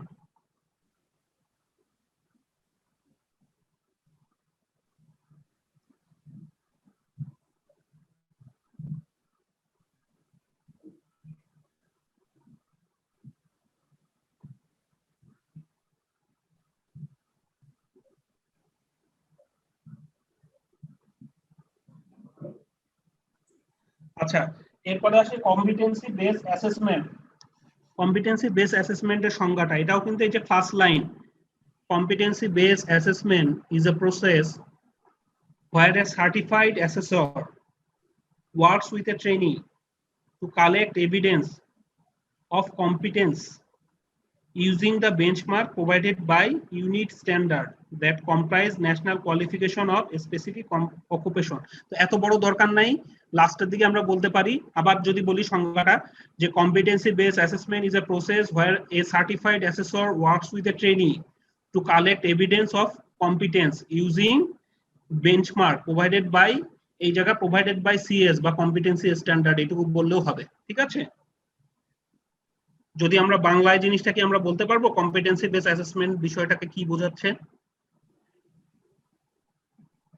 কম্পিটেন্সি বেসড অ্যাসেসমেন্ট হচ্ছে একটা প্রসেস যেখানে একজন অ্যাসেসর ট্রেনির সাথে কাজ, মানে ট্রেনির সাথে কাজ করে, এরকম টাইপের করে আপনার এভিডেন্স সংগ্রহ করে। মানে এখানে সে কিসের ভিত্তিতে? কম্পিটেন্সি স্ট্যান্ডার্ডের ভিত্তিতে, ঠিক আছে? হ্যাঁ, ঠিক আছে। তাহলে খুব সুন্দর হলো সংজ্ঞাটা। তাহলে কম্পিটেন্সি বেসড অ্যাসেসমেন্ট হলো একটা প্রসেস যেখানে একজন অ্যাসেসর একটা ট্রেনির সাথে বসে সে যাচাই করে যে ট্রেনি মানে যে পরীক্ষার্থী বা যে এসএসসি, ট্রেনিও হতে পারে এসএসসিও হতে পারে, ঠিক আছে? যে ট্রেনির সাথে বসে কাজ করবে, সে ট্রেনি সে কি দক্ষতা অর্জন করেছে কিনা, সে কি কম্পিটেন্সি অর্জন করেছে কিনা, এবং সে যাচ করবে কি দিয়ে, সে কি যাচাই করবে কিসের মাধ্যমে? সেটা হলো কম্পিটেন্সি স্ট্যান্ডার্ড ব্যবহার করে সে যাচাই করবে। ঠিক আছে, তো এই দুটো সংজ্ঞা আমরা এখান থেকে পড়তে পারি, খুব কম্পিটেন্সি বেস ট্রেনিং এবং কম্পিটেন্সি বেস অ্যাসেসমেন্ট। ঠিক আছে, এরপরে আমরা একটু আগাই। কম্পিটেন্সি স্ট্যান্ডার্ড, ঠিক আছে, এটা হলো ইম্পর্টেন্ট একটা সংজ্ঞা, কম্পিটেন্সি স্ট্যান্ডার্ড। ঠিক আছে, সবাই কি আমাকে ধরতে পারছেন? জি স্যার, ধরতে পারছি স্যার। আচ্ছা, কম্পিটেন্সি স্ট্যান্ডার্ড সম্পর্কে আমরা সবাই জেনেছি। ঠিক আছে, কম্পিটেন্সি স্ট্যান্ডার্ডের একটা সুন্দর সংজ্ঞা আছে, সেই সংজ্ঞাটা আমরা এখান থেকে পড়বো না, এখানে সংজ্ঞাটা অতটা ভালো না। কম্পিটেন্সি স্ট্যান্ডার্ড হলো কম্পিটেন্সির মতোই, আমাকে কম্পিটেন্সি স্ট্যান্ডার্ডের সংজ্ঞাটাও একটু মুখস্থ রাখা ট্রাই করতে হবে, কারণ এই কোশ্চেনটা আসেই, প্রায় আসে। তো কম্পিটেন্সি স্ট্যান্ডার্ডের সংজ্ঞাটা আমরা কোথায় পড়বো, আপনারা একটু লিখে রাখেন যে ডেফিনেশন অফ কম্পিটেন্সি স্ট্যান্ডার্ড, লিখেন তো।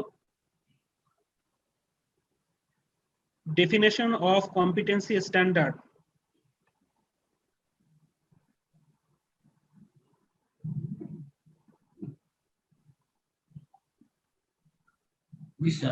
Definition of competency standard. আচ্ছা, লিখেছেন তো?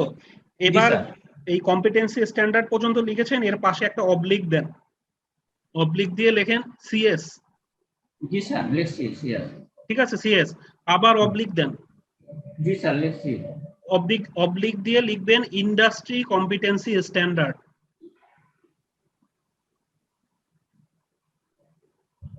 Industry competency standard. তাহলে কম্পিটেন্সি স্ট্যান্ডার্ডকে আমরা তিনটা ভাবে বলে থাকে, কিন্তু অনেক অনেক অনেক নাম আছে কম্পিটেন্সি স্ট্যান্ডার্ডের। তাহলে কোশ্চেন আসতে পারে যে write down the definition of competency standard, তখনও অ্যান্সারটা কম্পিটেন্সি স্ট্যান্ডার্ডের সংজ্ঞা লিখবো। আবার কোশ্চেন আসতে পারে right down the definition of CS, তার মানেও কি কম্পিটেন্সি স্ট্যান্ডার্ডের সংজ্ঞা লিখবো। আবার কোশ্চেন আসতে পারে right down the definition of industry competency standard, তখনও কি হবে কম্পিটেন্সি স্ট্যান্ডার্ডের সংজ্ঞা লিখবো। তাহলে কম্পিটেন্সি স্ট্যান্ডার্ডকে আমরা সিএসও বলি, আবার কি বলি, ইন্ডাস্ট্রি কম্পিটেন্সি স্ট্যান্ডার্ডও বলি। তো এইটা আমরা সিবিএলএম 7 নাম্বার সিবিএলএম থেকে পড়বো। আপনি একটু পাশে খাতায় যেখানে নোট করছেন লিখে রাখেন সিবিএলএম 7 page number 13।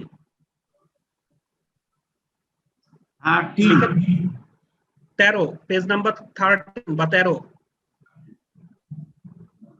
7 number সিবিএলএম page number 13।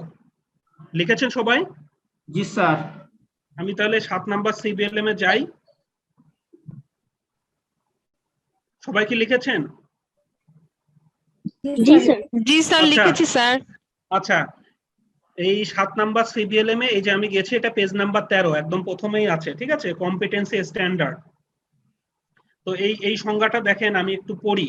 ঠিক আছে, বলেছে কি industry competency standard often referred to as competency standards are industry determine a specification of performance which set out knowledge, skill, attitude required to operate effectively in employment. ঠিক আছে, এইটুকুই হলো সংজ্ঞা। এখানে আপাত দৃষ্টিতে সংজ্ঞাটা একটু বড় লাগছে, বাট সংজ্ঞাটা এত বড় হবে না। তাহলে আমি যদি প্রথম কোশ্চেনে আসি, ডেফিনেশন অফ কম্পিটেন্সি স্ট্যান্ডার্ড, ঠিক আছে, তখন আমি লেখা শুরু করব কোনখান থেকে, আপনারা একটু দেখেন। তখন এই যে এত কিছু লিখবো না, লিখবো একটা মিনিট, আর শোনা যাচ্ছে না। হ্যাঁ দাঁড়ান, একটু দাঁড়ান বলছি। হ্যাঁ, আমরা লিখবো এখান থেকে। দেখেন, যদি কোশ্চেন আসে যে competency standard, definition of competency standard, তাহলে আমরা শুরু করব এখান থেকে। ঠিক আছে, দেখা যাচ্ছে? জি। আচ্ছা, তাহলে আমরা লিখবো যে competency standard are industry determine specification of performance. Competency standard are industry determine a specification of performance which set out knowledge, skill, attitude required to operate effectively in employment. ঠিক আছে, আমরা এইটুকু লিখবো। আবার যদি বলে ইন্ডাস্ট্রি কম্পিটেন্সি স্ট্যান্ডার্ড, তখন কি করবে, এই যে কম্পিটেন্সি স্ট্যান্ডার্ডের আগে শুরু হবে কি industry competency standard are industry determine a specification of performance which set out skill, knowledge, attitude required to operate effectively in employment. আবার যদি বলে যে what do you mean by CS বা write down the definition of CS, তখন আমরা এই যে competency standard না বলে CS লিখলেও হবে। CS are industry determine a specification of performance which set out knowledge, skill, attitude required to operate effectively in employment. সবাই কি বুঝতে পেরেছি? জি স্যার। আচ্ছা, তাহলে এটা আমরা বাংলায় করলে কি দেখাচ্ছে যে কম্পিটেন্সি স্ট্যান্ডার্ডটা কি বা ইন্ডাস্ট্রি কম্পিটেন্সি স্ট্যান্ডার্ডটা কি? এটা হলো একটা পারফরম্যান্স, কি একটা পারফরম্যান্সের স্পেসিফিকেশন। এটা এই পারফরম্যান্সের স্পেসিফিকেশন কারা পাঠায় বা কারা এটা নির্ণয় করে? ইন্ডাস্ট্রি নির্ণয় করে। এবং এটা কি করে?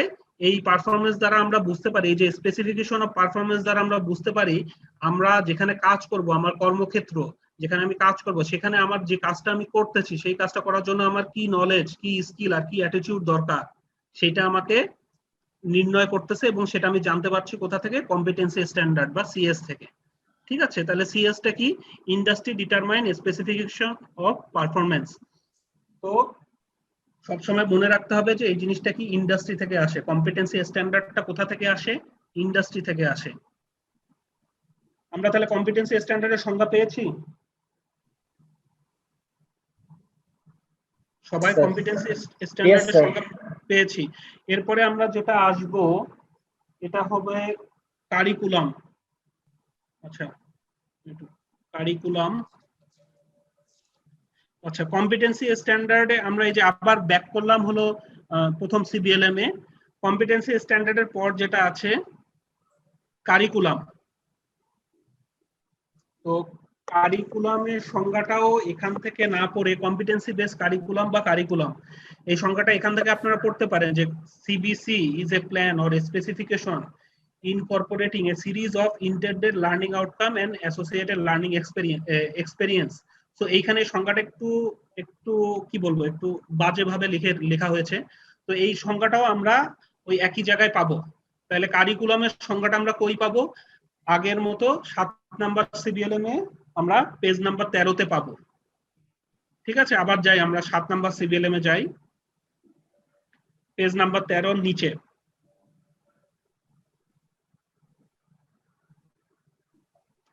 দেখেন এখানে বলেছে curriculum is a documented representation of set of competency.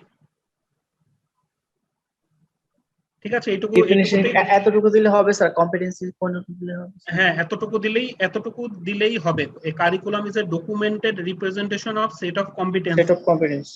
হ্যাঁ, বাট এখানে একটা জিনিস ইম্পর্টেন্ট, কারিকুলামের সংজ্ঞাটা আরেকটা কথা আসবে যেটা আমি একটু পরের কোশ্চেনে ব্যাখ্যা করব। তো আপনারা আগে এটা লিখে রাখেন যে 7 নাম্বার সিবিএলএম এ আছে আর এটা হলো পেজ নাম্বার 13 তে আছে। ঠিক আছে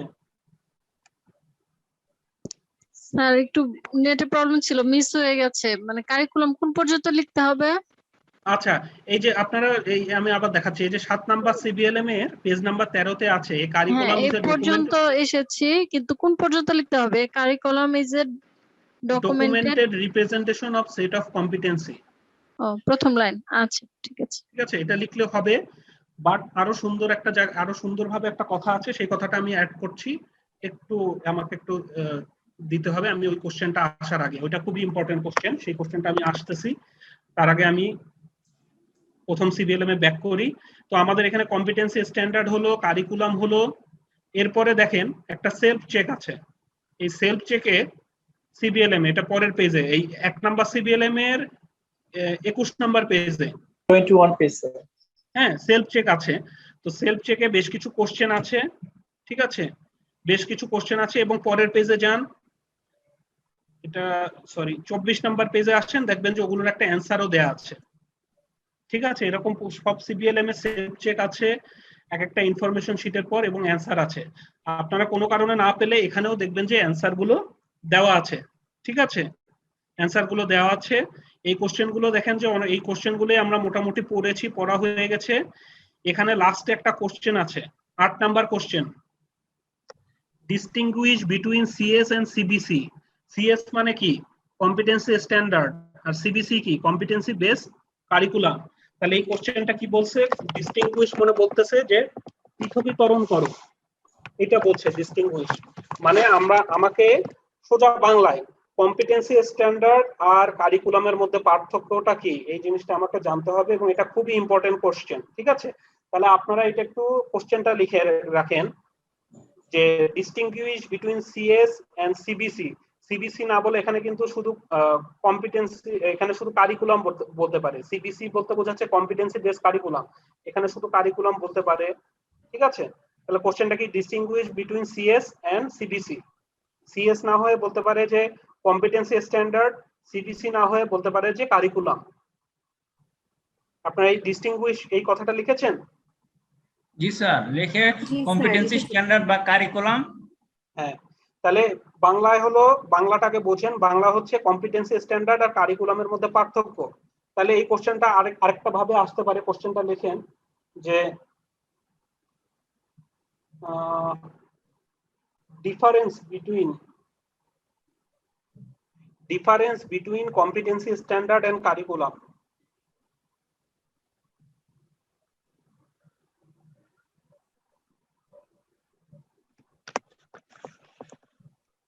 ঠিক আছে, difference between competency standard and curriculum.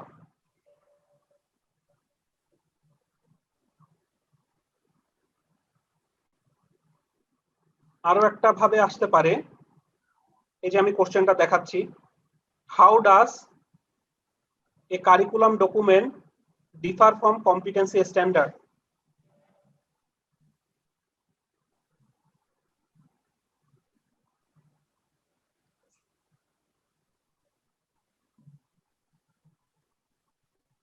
Sir আরেকবার একটু বললে ভালো হতো। আচ্ছা, হাউ ডাজ, এই যে দেখতে পাচ্ছেন, আপনার কি স্ক্রিন শেয়ারটা দেখতে পাচ্ছেন? এই যে বোল্ড অক্ষরে বড় করে লেখা, how does a curriculum document differ from competency standard.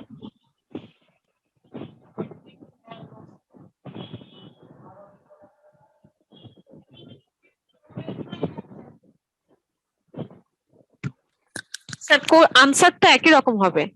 তিনটা কোশ্চেনেরই অ্যানসার একই হবে। তাহলে তিনটা কোশ্চেন কি কি বলেছি একজন বলেন তো, তিনটা কোশ্চেন কি কি? আচ্ছা স্যার, আপনি curriculum document differ from competency standard, আরেকটা হচ্ছে difference between competency standard and curriculum, আরেকটা হচ্ছে distinguish between CS and CBS. আচ্ছা, আর এখানে একটা যে কোশ্চেন দেয়া আছে এটাও যে how does a curriculum document differ from competency standard. তাহলে তিনটা কোশ্চেনের অর্থ কি দাঁড়াচ্ছে, মানে বাংলা করলে আমার কি দাঁড়াচ্ছে? ওরা জানতে চাইছে কম্পিটেন্সি স্ট্যান্ডার্ড আর কারিকুলামের মধ্যে পার্থক্য। ঠিক আছে, তো আমরা এটার অ্যান্সার লিখতে গেলে আমরা চলে আসব, আপনারা পাশে খাতায় যেখানে কোশ্চেন গুলো লিখেছেন পাশে লিখে রাখেন। সিবিএলএম এর নাম্বার হলো 8 নাম্বার সিবিএলএম 8 নাম্বার সিবিএলএম এর এটা। হ্যাঁ বলেন। 8 নাম্বার, এটা কি এই কোশ্চেন পুরাটাই কি 8 নাম্বার সিবিএলএম এর পেজ 25? 8 নাম্বার সিবিএলএম এর পেজ নাম্বার 23। এই কোশ্চেনের অ্যানসারটা আপনারা লিখবেন কোথা থেকে? এখান থেকে। এটা খুবই ইম্পর্টেন্ট কোশ্চেন এবং এটা আসবে, এটা আসে, প্রায়ই আসে। তাহলে sir distinguish between CS and curriculum ওইটা কি এখানেই ছিল? ওইটা ওখানে লেখা আছে, বাট ওখান থেকে আপনারা লিখবেন না। ওখানে ঠিকমতো ওখানে যেটা লেখা রয়েছে এটা অস্পষ্ট, পরিষ্কার না। এটার অ্যানসার লিখবেন, লিখবো যদি ডিস্টিংগুইশ বিটুইন বা ডিফারেন্স বিটুইন বা হাউ ডাজ যেটাই আসুক, এটা আমি হচ্ছে 8 নাম্বার সিবিএলএম এর পেজ 23 থেকে দিব। পেজ 23, ঠিক আছে। এখন পেজ 23 এর কোন জায়গা দিয়ে লিখবেন? আমি একটু পেজ নাম্বার 23টা একটু ছোট করে দেখাই, আবার বড় করতেছি। এটা দেখেন পেজ নাম্বার 23, ঠিক আছে। এই পেজ নাম্বার 23 এ কিন্তু আমি যে কোশ্চেনটা বলছি এই কোশ্চেনটা আছে এবং বোল্ড করে আছে এবং প্যারা দেয়া আছে, ঠিক আছে। এই পেজ নাম্বার 23 আমি এখন এটা আবার জুম করি। এখানে দেখেন লেখা আছে how does a curriculum document differ from competency standard. তাহলে আমি এটা লিখবো একদম লাস্ট প্যারা। এখানে 3টা প্যারা রয়েছে, এই 3টা প্যারার মধ্যে লাস্টের প্যারায় আসবো। বেসিক্যালি একটা কথা লেখা আছে, বেসিক্যালি থেকে যে কথাটা লেখা আছে, বেসিক্যালি লেখা দরকার নাই, বেসিক্যালি থেকে যে কথাটা লেখা আছে এইটাই হবে এটার অ্যানসার, ঠিক আছে। এই 3টা লাইন হবে এটার অ্যানসার। তাহলে কি বলতেছে? প্রথমে আমি যাই, বলতেছে industry competency standard establish skill knowledge attitude require for particular industry. তার মানে কি বলছে? ইন্ডাস্ট্রি কম্পিটেন্সি স্ট্যান্ডার্ড বলতেছে, বা ইন্ডাস্ট্রি কম্পিটেন্সি স্ট্যান্ডার্ড সিএস এবং কম্পিটেন্সি স্ট্যান্ডার্ড তিনটাই একই জিনিস। তো এখানে বলছে যে ইন্ডাস্ট্রি কম্পিটেন্সি স্ট্যান্ডার্ড হলো একটা ইন্ডাস্ট্রিতে আপনি একটা কাজ করার জন্য কি কি স্কিল নলেজ এবং অ্যাটিটিউড লাগে এটা তারা তৈরি করে দিচ্ছে। আর পরের লাইনটা কি বলেছে, কারিকুলামটা কি, a curriculum interprets the industry competency standard so that it can delivered as a learning program or sir course. নেটের সমস্যা ছিল, প্রথম লাইনটা কাটা কাটা বুঝতে পারছি, আর একবার যদি কষ্ট করে বলতেন। আচ্ছা, আপনি কোন পর্যন্ত শুনতে পেয়েছেন? ইন্ডাস্ট্রি কম্পিটেন্সি স্ট্যান্ডার্ড এস্টাবলিশ পর্যন্ত শুনতে পেয়েছি। আচ্ছা আচ্ছা, ঠিক আছে, আমি আবারও বলছি, সমস্যা নাই। এখানে বলতেছে কি, এই যে আপনারা কি পেয়েছেন, আমি যে জায়গাটুকু ডাক দিয়েছি এই কোশ্চেনের অ্যান্সার হবে এইটুকু, ঠিক আছে? এইটুকু কি দেখতে পেয়েছেন? আচ্ছা, এখানে বলতেছে যে প্রথমে ইন্ডাস্ট্রি কম্পিটেন্সি স্ট্যান্ডার্ডের একটা সংজ্ঞা দিয়েছে, পরে সাউন্ড কম হচ্ছে। সাউন্ড কম শোনা হচ্ছে না? আচ্ছা, এখন শোনা যাচ্ছে? জি স্যার, ঠিক আছে। আচ্ছা, প্রথমে ইন্ডাস্ট্রি কম্পিটেন্সি স্ট্যান্ডার্ড এটা নিয়ে একটা লাইন লেখা আছে, এখানে একটা লাইনে এটা সংজ্ঞা দেয়া আছে, আর একটা লাইনে কারিকুলামের সংজ্ঞা দেয়া আছে। এটা দিয়ে দুটাকে পার্থক্যকরণ করেছে। কিভাবে করেছে? ইন্ডাস্ট্রি কম্পিটেন্সি স্ট্যান্ডার্ড কি বলেছে আমি একটু পড়ি। Industry competency standard establish skill knowledge attitude required for a particular industry. এই কথাটা আমি বাংলা করলে দাঁড়ায় কি, একটা পার্টিকুলার ইন্ডাস্ট্রিতে কাজ করার জন্য, কোনো একটা বিশেষ কাজ করার জন্য আমার ওই কাজে দক্ষ হওয়ার জন্য যে স্কিল নলেজ অ্যাটিটিউড দরকার সেটা আমায় লেখা আছে। কোথায় লেখা আছে? Industry competency স্ট্যান্ডার্ডে। আর পরের লাইনটা কি বলছে? A curriculum interprets industry competency standard so that it can be delivered as a learning program or course in TVET institution. তাহলে পরের লাইনটা বলেছে যে কারিকুলাম হলো ইন্ডাস্ট্রি কম্পিটেন্সি স্ট্যান্ডার্ডের হস্তক্ষেপ করে। কারিকুলাম কম্পিটেন্সি স্ট্যান্ডার্ডকে হস্তক্ষেপ করে। কেন হস্তক্ষেপ করে?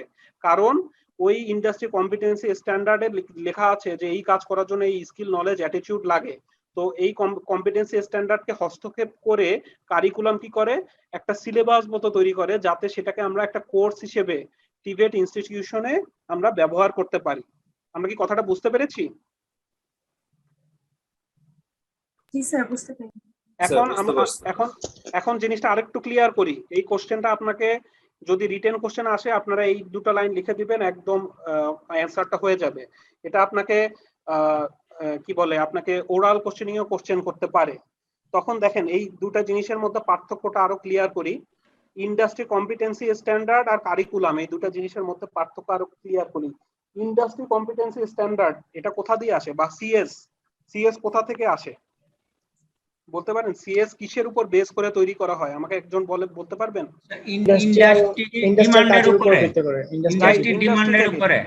রাইট, সিএস তৈরি হয়, বা সিএস কার উপর বেস করে তৈরি হয়? ইন্ডাস্ট্রির উপর বেস করে তৈরি হয়, ঠিক আছে? আর একটা কারিকুলাম বলতে আমরা কি বুঝি বাংলায়? আমরা যদি শিক্ষা কার্যক্রম, রাইট, বা সিলেবাসও বলতে পারি। তো এই কারিকুলাম, হ্যাঁ ঠিক আছে, এই কারিকুলামটা আমরা কোথা থেকে পাই? কারিকুলামটা কোথা থেকে আসে? এইখানকার কারিকুলাম যে কম্পিটেন্সি বেস কারিকুলাম, যেটা এই কারিকুলামটা আমরা কোথা থেকে পাই বলতে পারবেন? এটা বিশেষজ্ঞ কমিটি। ঠিক আছে, সেটা ঠিক আছে, হ্যাঁ ঠিক আছে। আমি এখানে একটু ক্লিয়ার করি যে এই কারিকুলামটা, এই যে আমরা যে কারিকুলামের সংজ্ঞা পড়তেছি কম্পিটেন্সি বেস কারিকুলাম, এই কারিকুলামটা আমরা তৈরি করছি বা আমরা পাচ্ছি ইন্ডাস্ট্রি কম্পিটেন্সি স্ট্যান্ডার্ড বা সিএস থেকে পাচ্ছি, ঠিক আছে? তাহলে সিএসটা কি? সিএসটা পাচ্ছি আমরা ইন্ডাস্ট্রি থেকে, কারিকুলামটা আমরা পাচ্ছি কার কাছ থেকে? সিএস এর কাছ থেকে। কিভাবে পাচ্ছি? ধরেন সিএস এ কি থাকে? সিএস এ আপনি একটা নির্দিষ্ট কাজ করতে, আপনার একটা নির্দিষ্ট জব, আপনার একটা নির্দিষ্ট অকুপেশনে একটা কাজের জন্য আপনি যে নলেজ স্কিল অ্যাটিটিউড লাগবে সেটা সিএস তৈরি করতেছে ইন্ডাস্ট্রি থেকে, ইন্ডাস্ট্রির সাহায্য নিয়ে, ইন্ডাস্ট্রির ব্যবহার করে। তাহলে এই ইন্ডাস্ট্রিতে যে সিএসটা তৈরি হচ্ছে, এইটার উপর যদি একজন, আমি যদি বলি একজন কম্পিউটার অপারেটর বলতে পারি, অথবা একজন ফটোকপি মেশিন অপারেট যে করে, ঠিক আছে, একজন ফটোকপি মেশিন যে অপারেট করে, তার কি কি নলেজ স্কিল অ্যাটিটিউড লাগবে সেটা আমরা একটা কম্পিটেন্সি স্ট্যান্ডার্ডে পাচ্ছি।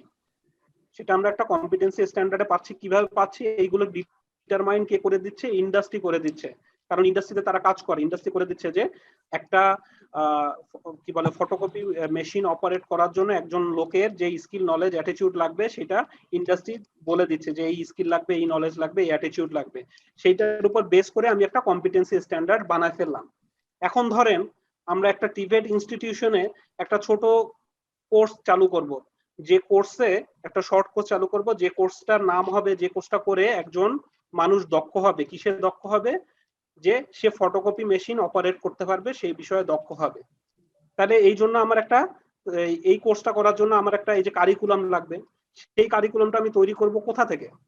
এই কম্পিটেন্সি স্ট্যান্ডার্ড, যে কম্পিটেন্সি স্ট্যান্ডার্ডে লেখা আছে যে একজন ফটোকপি মেশিন অপারেটরের কি কি নলেজ, স্কিল, অ্যাটিটিউড লাগবে। তার মানে বোঝা যাচ্ছে যে কারিকুলামটা কম্পিটেন্সি স্ট্যান্ডার্ডের উপর বেস করেই তৈরি হচ্ছে। সেই কথাটা দেখেন এই যে লাস্ট লাইনে লেখা রয়েছে যে a curriculum interprets the industry competency standard, মানে একটা কারিকুলাম ইন্ডাস্ট্রি কম্পিটেন্সি স্ট্যান্ডার্ডের ভিতরে হস্তক্ষেপ করে সো দ্যাট, কি কারণে? So that it can be delivered as a learning program or course in TVET institution। তার মানে এই কম্পিটেন্সি স্ট্যান্ডার্ডের একটা বিষয়কে যদি আমি একটা কোর্স হিসেবে চালু করতে চাই, সেজন্য তো আমার একটা কারিকুলাম তৈরি করতে হবে।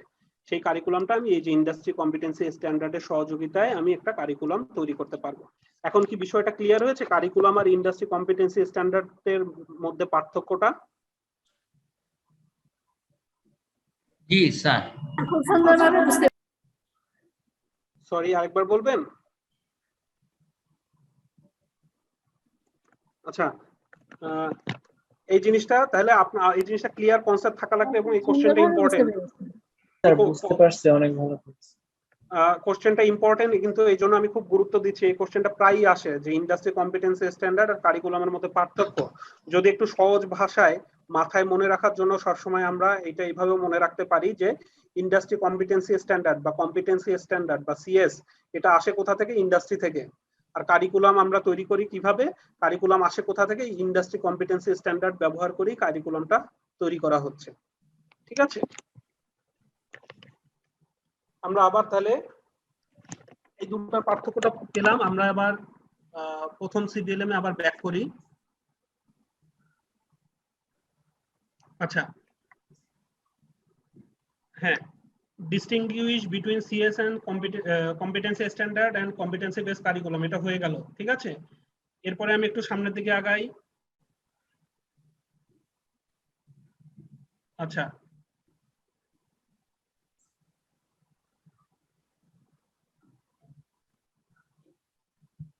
আচ্ছা, আমি যে পেজ নাম্বার বলবো এই পেজ নাম্বারে চলে আসেন সবাই। পেজ নাম্বার 28, 1 নাম্বার সিবিএলএম এ।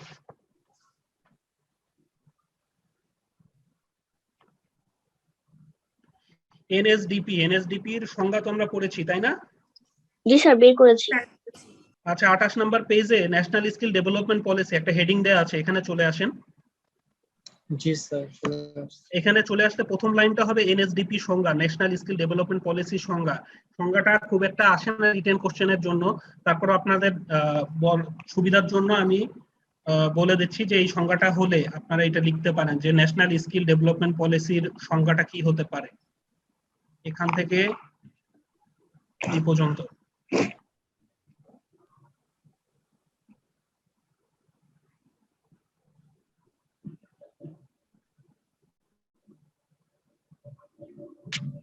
লিখেছেন সবাই যে ন্যাশনাল স্কিল ডেভেলপমেন্ট পলিসির লিখে পেজ নাম্বার কততে আছে এটা একটু লিখে রাখেন।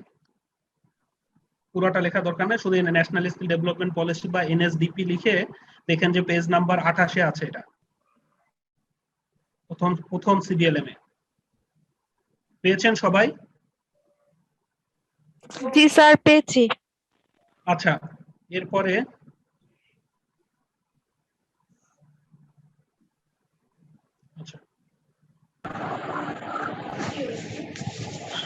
আচ্ছা এনএসডিপি গেল, এরপর আসছে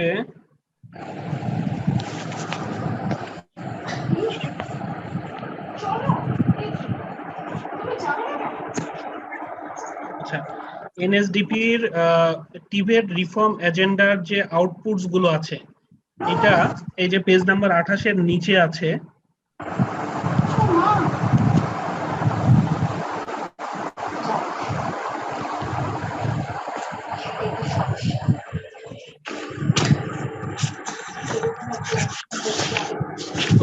একটু লিখে থাকেন যে টিভেট রিফর্ম এজেন্টের মাল্টিপল ইন্টাররিলেটেড আউটপুটস বা মাল্টিপল আউটপুটস গুলো কি কি?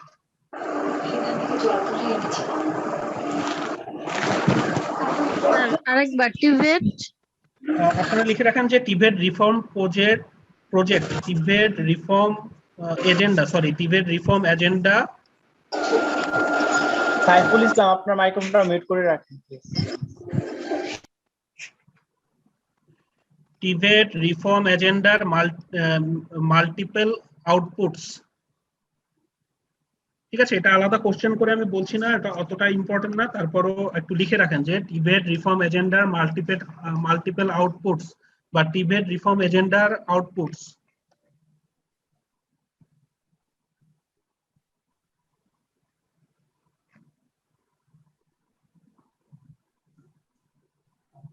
আউটপুটস গুলো এই যে পেজ নাম্বার পরের পেজেই আছে, পেজ নাম্বার 28 আছে।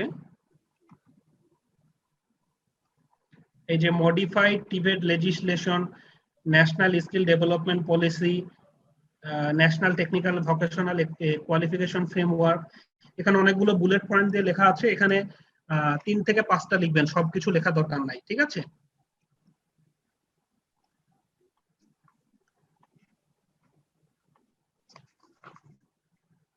কোশ্চেনটি একটু আবার যদি বলেন স্যার। কোশ্চেন এটা আমি কোশ্চেন আকারে বলছি না, আপনারা একটু লিখে রাখেন যে outputs of TVET reform agenda, এটুকু লিখলেই হবে, outputs of TVET reform agenda, যাতে আপনারা পেজ নাম্বার খুলে এখানে একটু চোখ বুলান, এটা আসলে আলাদাভাবে কোশ্চেন করা করছি না এটা।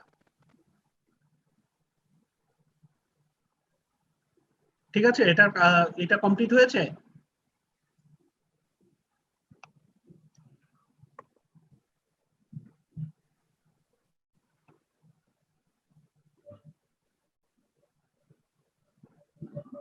জি স্যার, কমপ্লিট। আচ্ছা, এখন একটা ইম্পর্টেন্ট কোশ্চেন আসবে, একটু সবাই মনোযোগ দিয়ে এই কোশ্চেনটা লিখেন। ঠিক আছে, এখন একটা কোশ্চেন বলবো, সেটা হলো, সবার কি লেখা হয়েছে? আমি কোশ্চেনটা বলবো তাহলে। আচ্ছা, এখন একটা কোশ্চেন, সেই কোশ্চেনটা লেখেন যে what are the address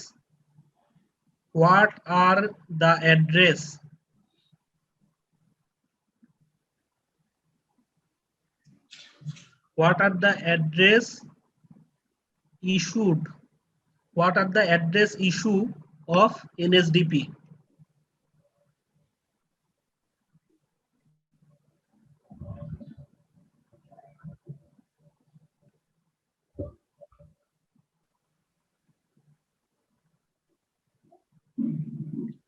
What are the address issue of NSDP? লিখেছি স্যার। লিখেছেন? তাহলে বলেন তো কি লিখেছেন? What are the address issue of NSDP? হ্যাঁ, NSDP এর NSDP। হ্যাঁ, তাহলে what are the address issue of NSDP, তাহলে NSDP তে কোন কোন ইস্যু অ্যাড্রেস করা আছে, কোশ্চেনটা হলো এইটা। ঠিক আছে, এখন একটা জিনিস আপনারা একটু লিখে রাখেন, একটু অ্যাড করে, আমি যে কোশ্চেনটা বলেছি এই কোশ্চেনে ইস্যুর জায়গায় আরেকটা ওয়ার্ড থাকতে পারে, ইস্যুর জায়গা থাকতে পারে রোলস, ROLES, রোলস। তাহলে কোশ্চেনটা এরকম হতে পারে, what are the address roles of NSDP?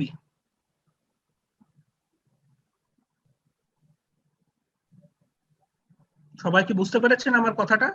জি স্যার। ইস্যুর জায়গা একটা ওয়ার্ড থাকতে পারে, সেই ওয়ার্ডটা হলো রোল।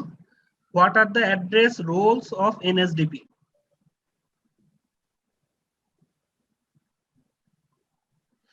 তাহলে 2টা কোশ্চেন হয়ে গেল। কোশ্চেন 2টা কি কি বলেন তো? What are the issue or rules of the NSD issue বা রুলস গুলি কি কি? হ্যাঁ, what are the address issue অথবা what are the address roles of NSDP। তাহলে NSDP যে NSDP তে কোন ইস্যু গুলো বা কোন রোল গুলো অ্যাড্রেস করা রয়েছে, সেই কোশ্চেন হলে এর অ্যানসারটা আসবে কিন্তু এখানে। এটা হলো পেজ নাম্বার, লেখেন পেজ নাম্বার 29 লিখে রাখেন সবাই, পেজ নাম্বারটা খুবই ইম্পর্টেন্ট কোশ্চেন।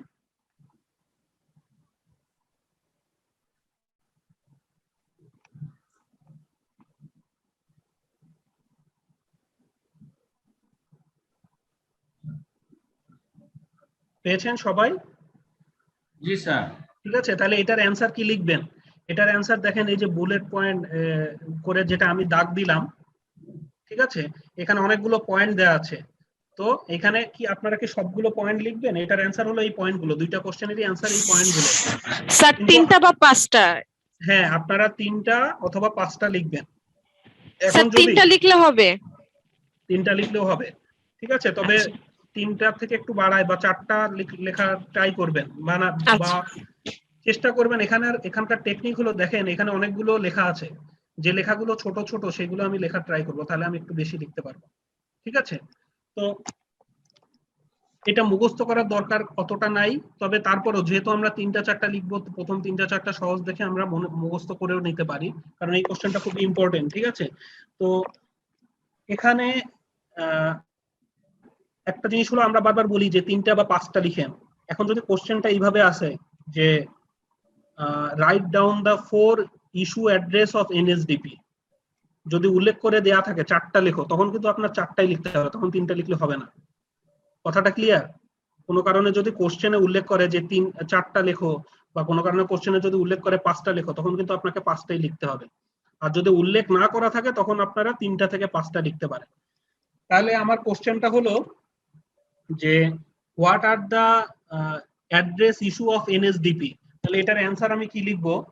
এই যে প্রভিশন অফ ডিমান্ড ড্রাইভেন, ঠিক আছে, প্রভিশন অফ ডিমান্ড ড্রাইভেন এইটুকু লিখতে পারি। আবার এই ফ্লেক্সিবল এন্ড রেসপন্সিভ ট্রেনিং, এটা আরেকটা পয়েন্ট দিয়ে লিখতে পারি, আবার একসাথেও লিখতে পারি, সমস্যা নাই। আমি একটু বলি, provision of demand driven, flexible and responsive training, nationally recognised qualification, competency based training, এটাকে আমরা সংক্ষেপে সিবিটিও লিখতে পারি, এখানে পরীক্ষার খাতায় সিবিটি লিখলেও হবে সংক্ষেপে। তারপর কোয়ালিটি অ্যাসুরেন্স, এটাও আমরা লিখতে পারি। Accurate skill and labour market data, এছাড়া আরো যে পয়েন্টগুলো আছে এতগুলো লিখতে পারি। তাহলে আমরা কি এই কোশ্চেনে আমরা এরকম, যদি এই কোশ্চেনটা আছে আমরা 3টা থেকে 5টা লিখে দিব, যে provision of demand driven, nationally recognise qualification, competency based training, তারপর হলো quality assurance, accurate skill and labour market data, এগুলো আমরা লিখে দিতে পারবো, ঠিক আছে। তাহলে আমরা যদি 5টা লিখি, কেউ একজন বলেন তো এই কোশ্চেনের অ্যান্সার কি হবে 5টা? Provision of demand driven, national recognition qualification, CBT, QA, industrial training, TVET, financing, skill development for overseas employment. Right. তো আমরা 3টা বা 3টা 4টা 5টা এরকম লিখে দিব। স্যার এখানে তো 3টা সংক্ষেপে লেখা যায়। হ্যাঁ, সংক্ষেপে লেখা, সিবিটি একটা, QA একটা, আর একটা আরপিএল, রাইট, যেগুলো আমরা আর একটা টিবেট ফিনান্সিং, এরকম টাইপের কিছু একটা লিখে দিলে তো অ্যান্সার শেষ। হ্যাঁ, সেটাই। যদি আমাদের সংক্ষেপে লেখা যায় আমরা অবশ্যই সংক্ষেপে লিখবো, ঠিক আছে। যেহেতু আমাদের সংক্ষেপে লেখা যাচ্ছে, এই কোশ্চেনের অ্যান্সারটা এটা খুবই ইম্পর্টেন্ট কোশ্চেন, এটা আসবে, ঠিক আছে। তো সেহেতু আমাদের এগুলো একটু মুখস্থ রাখার চেষ্টা করব। যদি আমি 3টা করে আমি মনে রাখি, যেমন আমার সহজে মনে রাখা যাচ্ছে যে সিবিটি আছে, কিউএ আছে, আরপিএল আছে, আমি এই 3টা মনে রাখি, ঠিক আছে। আমার যদিও মনে থাকবে যে এই সিবিএলএম, জি আপনার কথা শুনতে পাইনি। আচ্ছা, আমরা একটু আগাই, ঠিক আছে। এই কোশ্চেনটা সবাই লিখেছি? জি স্যার। আচ্ছা, এরপরে আরেকটা ইম্পর্টেন্ট কোশ্চেন পরের পেজে, এই যে main features of national skill development policy বা এনএসডিপি 31, ঠিক আছে। এটা হলো পেজ নাম্বার 31 এ। কোশ্চেনটা লিখেন, what are the main features oblique দিয়ে ফাংশন অফ এনএসডিপি।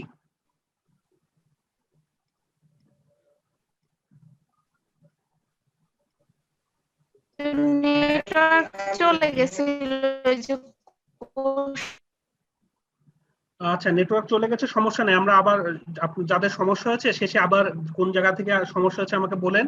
আমি আপাতত এই জায়গাটা এখন লিখেন যে কোশ্চেন লিখেন, what are the main features oblique function of এনএসডিপি।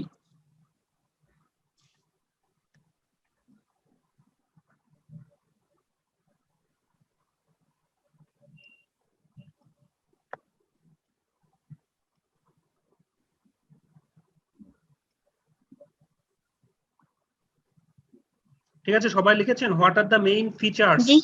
G sir লিখেছি। এখানে হেডিংও দেয়া আছে। ঠিক আছে? What are the main features oblique function of NSDP? হ্যাঁ, এখানে ফিচারসও আসতে পারে, আমি আবার বলতেছি অবলিক দিয়ে ফাংশনও বলতেছি, কারণ কি অনেক সময় বলতে পারে what are the function of NSDP, তখনও কিন্তু এই একই অ্যান্সার। ঠিক আছে, তাহলে মেইন ফিচার্স অথবা মেইন ফাংশন অফ এনএসডিপি, অথবা দেখেন কি বলতেছে ন্যাশনাল স্কিল ডেভেলপমেন্ট পলিসি। ঠিক আছে, স্যার কি পয়েন্টস কি বলতে পারেন? NTBQ, CBT, QAS, RPL, access for underprivileged, accurate labor market information. Right, এখানে যখন এই কোশ্চেনটা আসবে তখন আমরা এরকম আগের মতোই 3টা থেকে 5টা লিখে দিব এবং এই যে সংক্ষেপে লিখে দেব, দেখেন ব্র্যাকেটে লেখা রয়েছে NTBQF, CBT and assessment quality assurance system, RPL, access for underprivileged group, accurate labor market information. Right, এরকম আমরা 4টা লিখে দিব ছোট করে, 4টা 5টা লিখে দেব ছোট করে। তাহলে এই যে আমি দুটো কোশ্চেন বললাম, এই দুটো কোশ্চেনের থেকে একটা কোশ্চেন অবশ্যই আসবে, মানে 2টা কোশ্চেন মানে এই যে ফিচার্স অথবা ফাংশন অফ এনএসডিপি অথবা অ্যাড্রেস ইস্যু অফ এনএসডিপি, আগের যে কোশ্চেনটা আমি বললাম।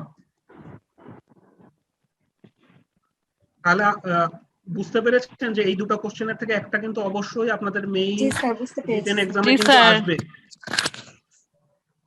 এখন আমি একটু আরেকবার আগের কোশ্চেনটা আরেকবার আসি, বা এই কোশ্চেনটাও আসি। আগের কোশ্চেনটা আমি বলেছিলাম what are the address issue of NSDP, তাই বলেছিলাম না আগের কোশ্চেনটা?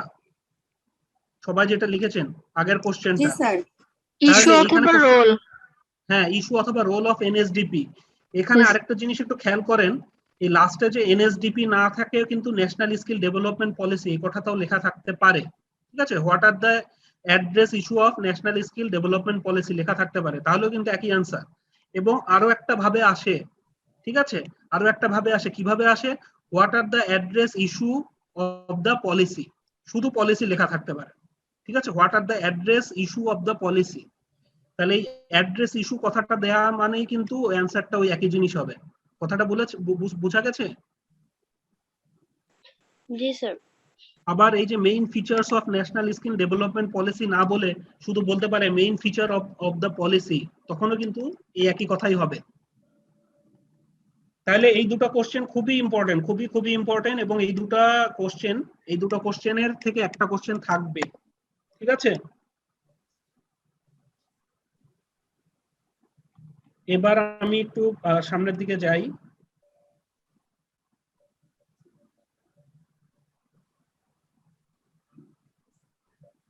আচ্ছা, এখন আসছি এনটিভিকিউএফ ফ্রেমওয়ার্ক। ঠিক আছে, পেজ নাম্বার 34।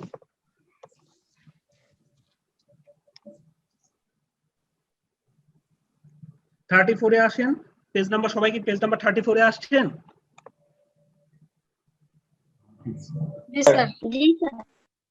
আচ্ছা, এখানে একটা সংখ্যা থাকতে হবে যে এনটিভিকিউএফ, এটার ফুল ফর্ম তো আমরা সবাই জানি যে national technical and vocational qualification framework, তাই নয় কি?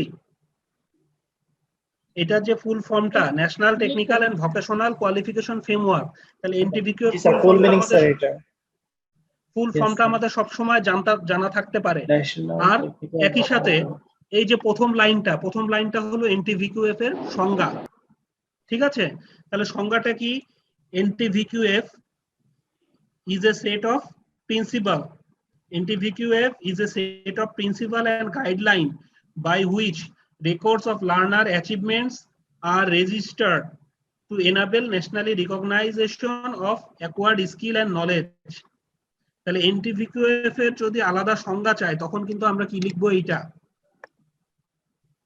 তাহলে এনটিভিকিউএফ এর থেকে কোশ্চেন দুই ধরনের আসতে পারে, একটু কোশ্চেনটা যখন আপনারা করবেন একটু খেয়াল রাখতে পারেন।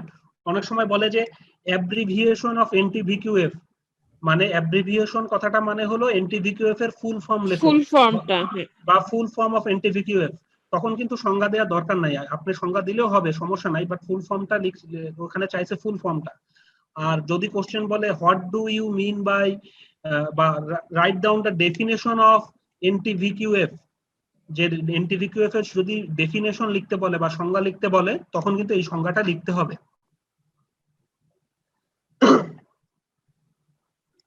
ঠিক আছে, এবার একটা ইম্পর্টেন্ট কোশ্চেন যেটা আসবে যে এই যে লাস্ট প্যারা চলে আসি আমরা, এই প্যারাটা লাস্ট প্যারাটা চলে আসি যে ন্যাশনাল টেকনিক্যাল ভোকেশনাল ফ্রেমওয়ার্ক, এই ফ্রেমওয়ার্কের লেভেল কয়টা, how many levels are in এনটিভিকিউএফ।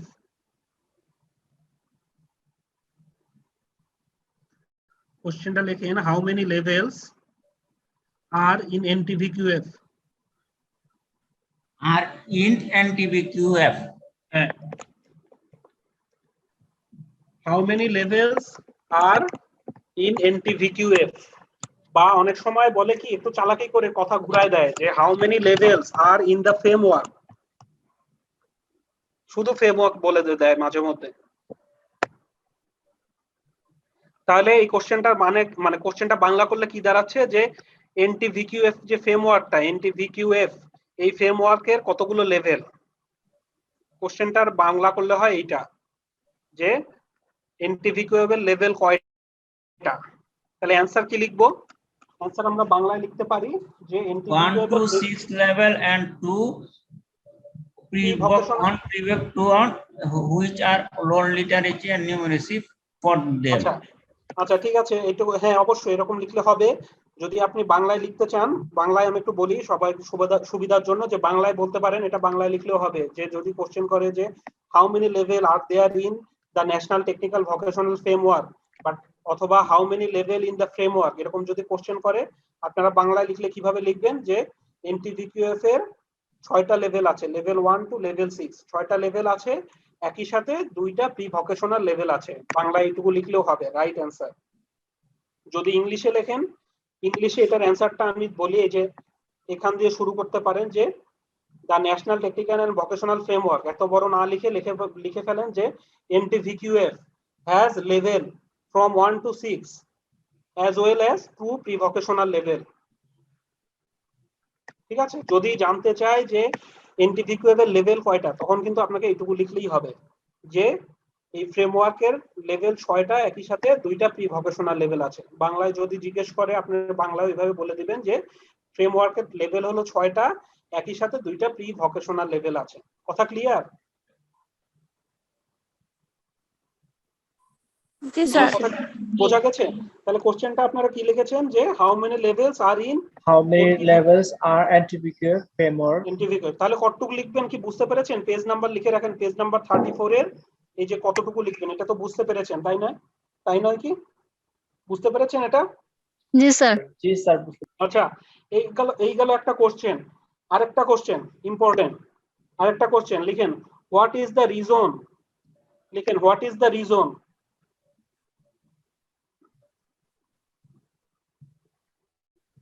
what is the reason of having what is the reason of having pre-voc 1 and pre-voc 2?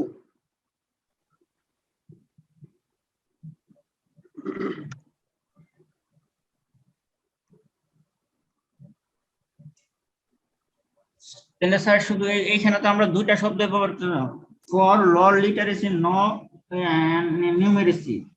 হ্যাঁ হ্যাঁ আমি বলছি আগে কোশ্চেনটা সবাই লেখেন, এই কোশ্চেনটা important. What is the reason, সবাই কি লিখতে পেরেছেন? What is the reason of having prevoc 1 and prevoc 2?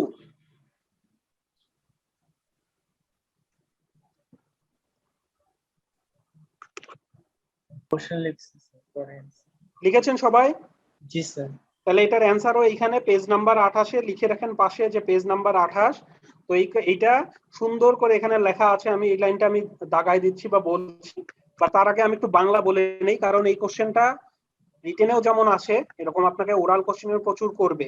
তাহলে আমাকে আগে বাংলা ক্লিয়ার রাখতে হবে, আমার কনসেপ্টটা। আমাদের এখানে তো পেজ 34, সরি পেজ 34, আমি ভুল বলেছি সবাই, আমি পেজ 34, আগের কোশ্চেনটার অ্যান্সারও পেজ 34 34। সবাই একটু কারেকশন করে নেন, পেজ নাম্বার কিন্তু 34, আমি ভুল করে 24 বলেছিলাম, page number 34 34।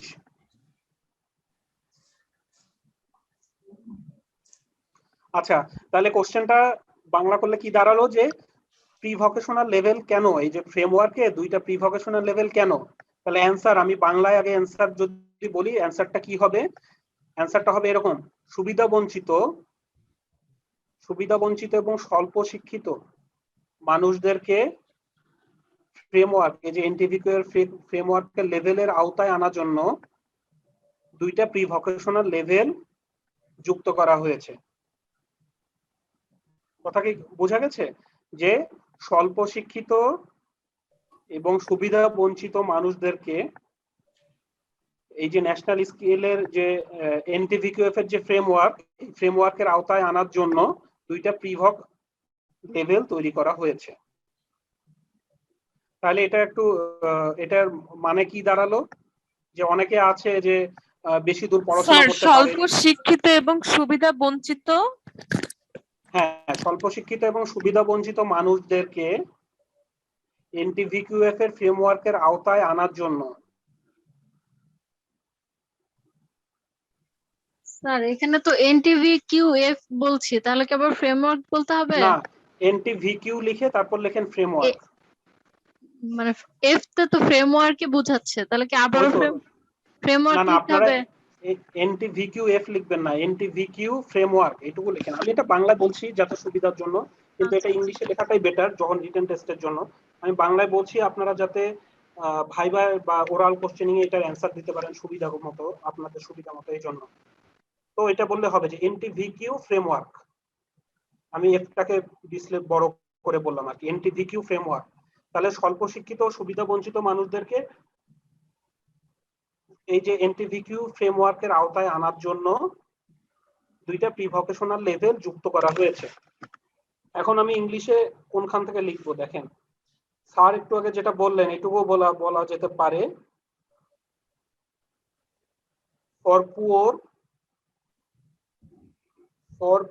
or under privilege group. এই দুটো লাইন, এই দুটো কথাটা খুবই ইম্পর্টেন্ট, এই দুটো শব্দ যে poor and under privilege group. তাহলে দুইটা প্রি ভোকেশনাল লেভেল যুক্ত করা হয়েছে তাদের জন্য, for poor and under privilege group. এইটুকু লিখলেও অ্যান্সার হবে যে for poor or under privilege group. ঠিক আছে, যে কোশ্চেনটা দেয়া আছে যে NTVQ what are the reason for having prevoc 1 and prevoc 2, তখন আমরা বলতে পারি যে prevoc 1 and prevoc 2 are included for poor and under privilege group. এটুকু লিখলেও হবে, শুধু এইটুকু লিখলে হবে। আর যদি আরেকটু সুন্দর করে লিখতে চান আমি দেখাই দেই,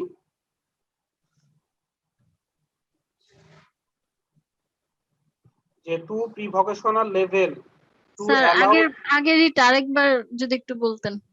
এই যে for poor and under privilege group, এই যে আমি এখন দাগ দিচ্ছি এই জায়গাটায়, for poor and under privilege group.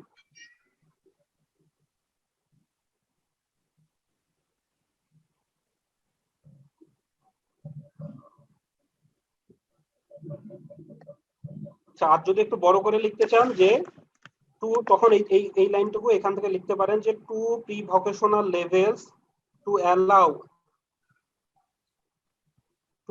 easier access to formal TVET for poor or underprivileged group who might not have sufficient formal schooling.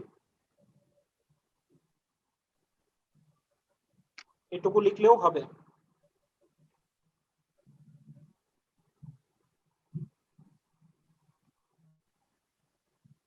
ঠিক আছে, সবাই কি কোশ্চেনের অ্যানসারটা বুঝতে পেরেছেন? আমি একটু লিখছিলাম অন্যভাবে স্যার এটারে, for poor or underprivileged groups who has low literacy and numeracy to access easily into the NTVQF work. ওই তো আমি এই কথা আপনি যেটা লিখেছেন এটাও হবে, এটা একটু ঘুরাই লিখেছেন একই কথাটা। জি যে স্যার, অ্যালাউ ইজিয়ার অ্যাক্সেসটা আমার এখানে আগে চলে আসছে, এটাই। আমি এটা দেই না sir, low literacy and numeracy to access easier in ঠিক the আছে, সমস্যা নাই। লো লিটারেসি নিউমারেসি বা who does not have sufficient formal schooling, কথাটা একই কথাই বোঝায়, এই জি জন্য স্যার, সমস্যা নাই। তবে মেইন ইম্পর্টেন্ট কথাটা এইটা যে for poor poor or or underprivileged underprivileged group. ঠিক আছে, who has low literacy and numeracy. আপনাকে যদি ওরাল কোশ্চেনে জিজ্ঞেস করে যে প্রিভক 1 এন্ড প্রিভক 2 কেন যুক্ত করা হয়েছে, আপনি বলে দিলেন for poor or under privilege group, তারা খুশি, এটুকু বললেও খুশি। ঠিক আছে, তাহলে এই কোশ্চেনটা খুবই ইম্পর্টেন্ট, এটা কিন্তু আসে, এটা প্রচুর আসে যে প্রিভক 1 এন্ড প্রিভক 2 কেন যুক্ত করা হয়েছে ফ্রেমওয়ার্কে। তাহলে সবাই কি এটা সম্পর্কে ক্লিয়ার ধারণা হয়ে গেল, এটার অ্যান্সারটা কোথায়? সবার কি জি ধারণা ক্লিয়ার স্যার, হয়েছে? বুঝতে পেরেছি। আচ্ছা, এটার পর একটা ইম্পর্টেন্ট কোশ্চেন হলো এই টেবিলটা তো সবাই পড়েছেন। জি স্যার। এই টেবিলটা কি দেখা আছে? টেবিলটায় লেখা আছে যে বিভিন্ন লেভেল, টিপক আরো পরের পেজেও আছে, আমি এখান থেকে দেখাচ্ছি। যাই হোক, বিভিন্ন লেভেল এবং ওই লেভেল অনুযায়ী ডান সাইডে দেখেন জব ক্লাসিফিকেশন, তার মানে কি ওই লেভেলটা কমপ্লিট করলে তাকে কি বলা হবে। তাহলে এনটিভিকিউএফ লেভেল 1, লেভেল 1 কোথায় গেল? আচ্ছা, আমার এখানে আসছে না, আমার এখানে বোধহয় সমস্যা হয়েছে। যাই হোক, যখন লেভেল 1 থাকবে সেটাকে আমরা কি বলবো? বেসিক ওয়ার্কার, ঠিক আছে? Basic worker, semi skill worker, skill worker. না, লেভেল 1 একটু ক্লিয়ার করে নেই। লেভেল 1টা হবে বেসিক ওয়ার্কার, লেভেল 2 হবে বেসিক স্কিল ওয়ার্কার, ঠিক আছে? লেভেল 1 কি হবে? এনটিভিকিউএফ 1 ওয়ার্কার। স্যার 25 নাম্বার পেজে দেওয়া আছে স্যার, এটা লেভেল 1 এর বেসিক। এই যে লেভেল 1 বেসিক ওয়ার্কার, পরের পেজটাই আছে আর কি, এটা ভেঙে টেবিলটা ভেঙে 2 পেজে চলে গেছে, তো এই জন্য এনটিভিকিউএফ 1 এর 1 নাম্বারটা যখন যে লেভেল 1 কমপ্লিট করবে তাকে বলা হবে বেসিক ওয়ার্কার। লেভেল 2 কমপ্লিট করলে কি বলা হবে? Basic skill worker. হ্যাঁ, বেসিক স্কিল ওয়ার্কার। তারপরে বলা হবে লেভেল 3 সেমি স্কিল ওয়ার্কার, তারপর স্কিল ওয়ার্কার, তারপর হাইলি স্কিল ওয়ার্কার, ঠিক আছে? তাহলে এই কোশ্চেনটা এইভাবে আসতে পারে। আমি একটু বাংলায় বলি যে কেউ এনটিভিকিউএফ এর লেভেল 2 কমপ্লিট করলো, তাকে কি বল, তাহলে তার জব ক্লাসিফিকেশন বা তাকে কি বলা হতে পারে? আপনারা অ্যানসার কি দেখবেন? শুধু বেসিক স্কিল ওয়ার্কার এটুকু লিখলেই হবে। আবার কোশ্চেনটা একটু ঘুরাই দিতে পারে। কিভাবে ঘুরাই দিবে?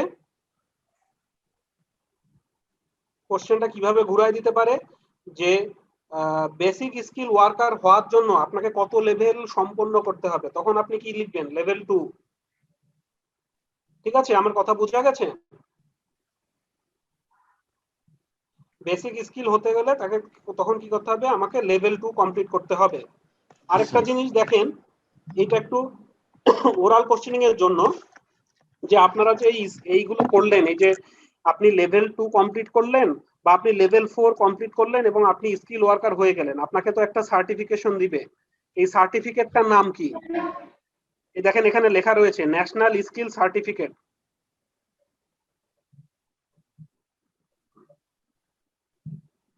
ঠিক আছে? National skill certificate, national skill certificate আপনারা কি দেখতে পাচ্ছেন? জি স্যার। আচ্ছা, তাহলে জিনিসটা কনসেপ্টটা ক্লিয়ার হলো যে আপনারা যদি লেভেল 4 কমপ্লিট করেন তাহলে কি হবে? Skill worker. আর যে সার্টিফিকেটটা পাবেন এই সার্টিফিকেটটার নাম কি? National skill certificate 4। যদি লেভেল 4 হয় তখন 4, যদি লেভেল 2 হয় লেভেল 2, ঠিক আছে?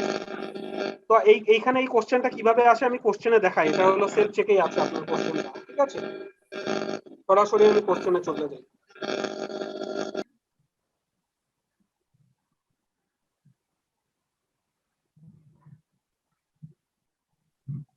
Page number 4। হ্যাঁ, পেজ নাম্বার আমি যাচ্ছি এক মিনিট। 40 নাম্বার পেজে sir, 2 number question. Who is the anti-BQF আচ্ছা, level question? আরপিএল তো আমরা আগে পড়েছিলাম, তাই না? জি। আরপিএল এর সংজ্ঞা এখানেও আছে, আমরা কিন্তু আগেও পড়েছি আরপিএল, ওটা দিয়েই হবে। হ্যাঁ, এই সংজ্ঞাটাই ছিল আগেও, যেখানে পড়েছিলাম সেখানেও এই সংজ্ঞাটা ছিল। যাই হোক,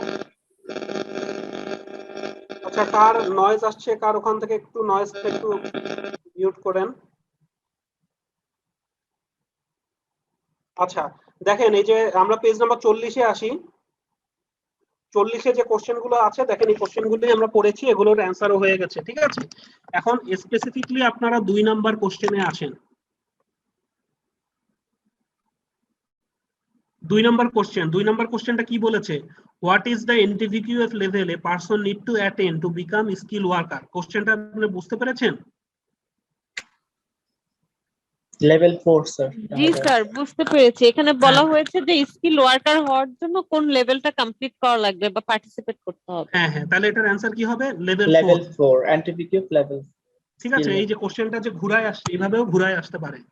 তাহলে আমাকে যে জানতে হবে যে কোন লেভেলের জন্য কোন লেভেল কমপ্লিট করলে তার জব ক্লাসিফিকেশনটা কি হবে, ঠিক আছে? তাহলে ওই ছকটা খুবই ইম্পর্টেন্ট।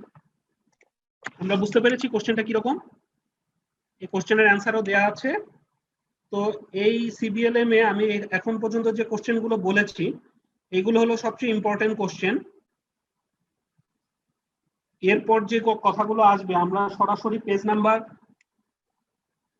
63 তে চলে যাব। এরপরে আমরা সেলফ চেকে আছে এবং সেলফ চেকে যে কোশ্চেনগুলো আছে সেগুলোর অ্যান্সারগুলো আমরা দেখলেই কিন্তু হয়ে যাবে।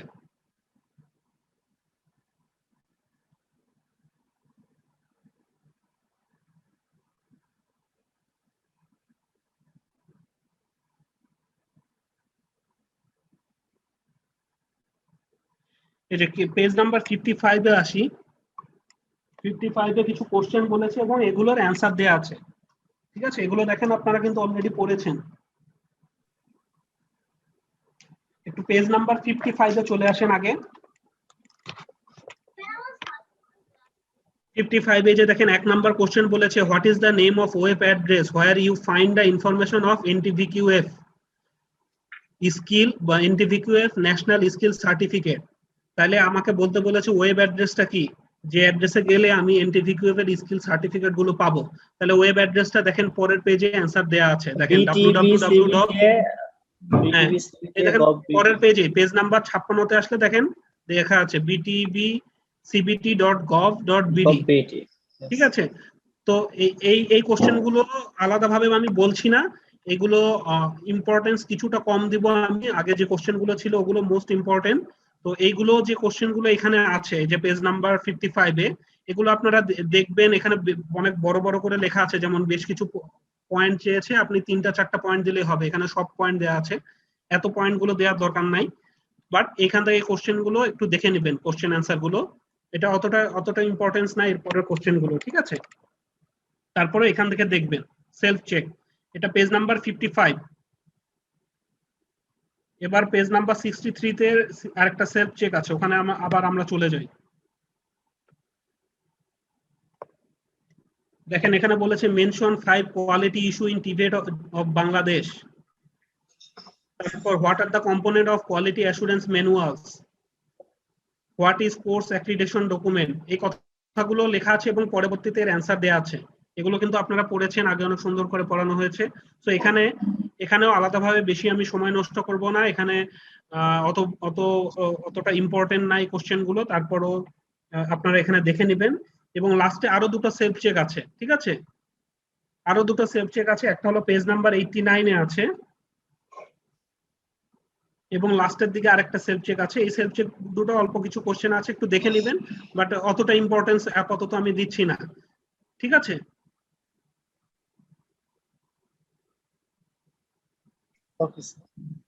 ঠিক আছে, তাহলে এই সেলফ চেক গুলো আপনারা একটু দেখবেন, যে page number 55, page number 63, page number 89 এবং লাস্টে একটা আছে, এই সেলফ চেক গুলো একটু দেখবেন।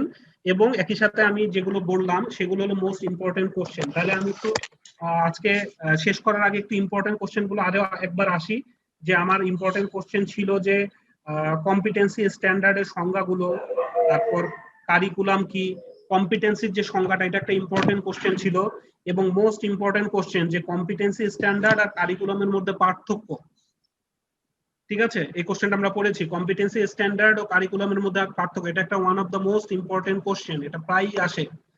তারপর আমরা পড়লাম যে এনটিভিকিউ এনএসডিপির যে অ্যাড্রেস ইস্যু, এটা আমরা পড়লাম, এনএসডিপির অ্যাড্রেস ইস্যু। আবার পড়েছি এনএসডিপির ফিচার। তাহলে এই যে এই দুটো কোশ্চেনের থেকে একটা কোশ্চেন অবশ্যই আসবে, অ্যাড্রেস ইস্যু অথবা ফিচার। এখানে আমরা অনেকগুলো পয়েন্ট দেখেছি, সেখান থেকে আমরা 3টা থেকে 5টা পয়েন্ট লিখবো। তারপর আমরা কোশ্চেন পড়েছি যে এনটিভিকিউএফ বলতে আমরা কি বুঝি, এনটিভিকিউএফ এর লেভেল কয়টা এবং কি কি। তো এনটিভিকিউএফ এর লেভেল কয়টা এবং কি কি এগুলো, এটা খুবই ইম্পর্টেন্ট কোশ্চেন। এবং আরেকটা মোস্ট ইম্পর্টেন্ট কোশ্চেন হলো pre vocational 1 and pre vocational 2, বা আমরা বলি প্রিভক 1 এন্ড প্রিভক 2। এইটাই যে এনটিভিকিউ এর ফ্রেমওয়ার্ক, এই ফ্রেমওয়ার্কে pre vocational 1 and pre vocational 2 include করা হয়েছে কেন, অন্তর্ভুক্ত কেন করা হয়েছে, কারণ কি, for poor or under privilege group. এইগুলো হলো মোস্ট ইম্পর্টেন্ট কোশ্চেন এতদিন আপনারা যেগুলো পড়েছেন। একই সাথে কম্পিটেন্সি রিলেটেড আরো কিছু কোশ্চেন আসবে, যে কম্পিটেন্সির ডাইমেনশন, কম্পিটেন্সির ফিচার্স, এই কোশ্চেন গুলো আসবে। এগুলো আমরা পরে সিবিএলএম এ আবার দেখাবো কোনখান থেকে লিখবেন। তো আপাতত এই সিবিএলএম এ আমি যে জিনিসগুলো বলেছি, এই কোশ্চেন গুলো আপনারা যেভাবে লিখেছেন এবং এইখান থেকে লেখার চেষ্টা করবেন আমি যে জায়গা থেকে বলেছি, এবং যতটুকু করে বলেছি ততটুকু করে লেখার চেষ্টা করবেন। সবাই কি আমার কথা ক্লিয়ার বুঝতে পেরেছেন? Yes sir. জি স্যার। জি স্যার।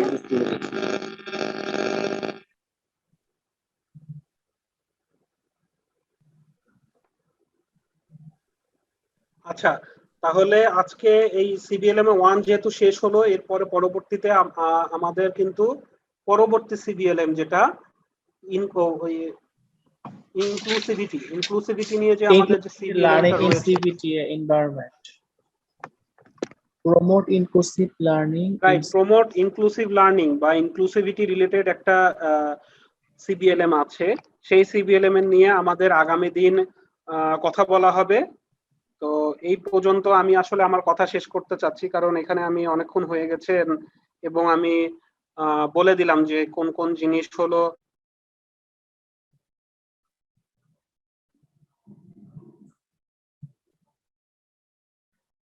প্রায় সিবিএলএম উল্টায় পেজগুলো উল্টায় এই কোশ্চেনের অ্যান্সার গুলো পড়ার চেষ্টা করবেন।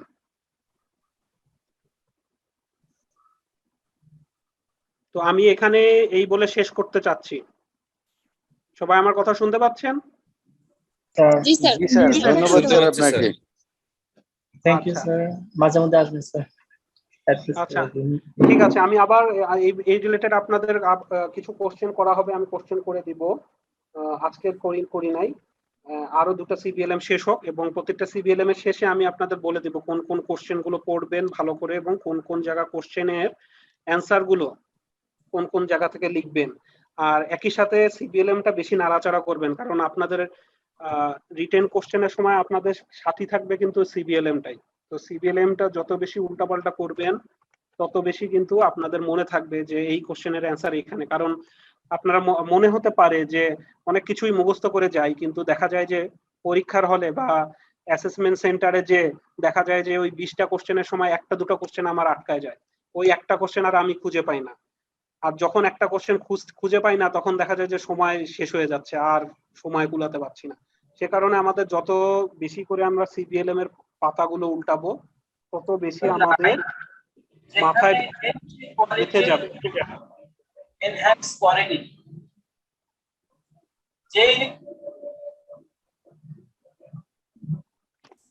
আচ্ছা, আমি এই বলে শেষ করতে চাচ্ছি। সবাই ভালো থাকবেন। জি sir, thank you sir. Thank you sir. Thank you. Thank you sir, আপনার ভালো থাকবেন।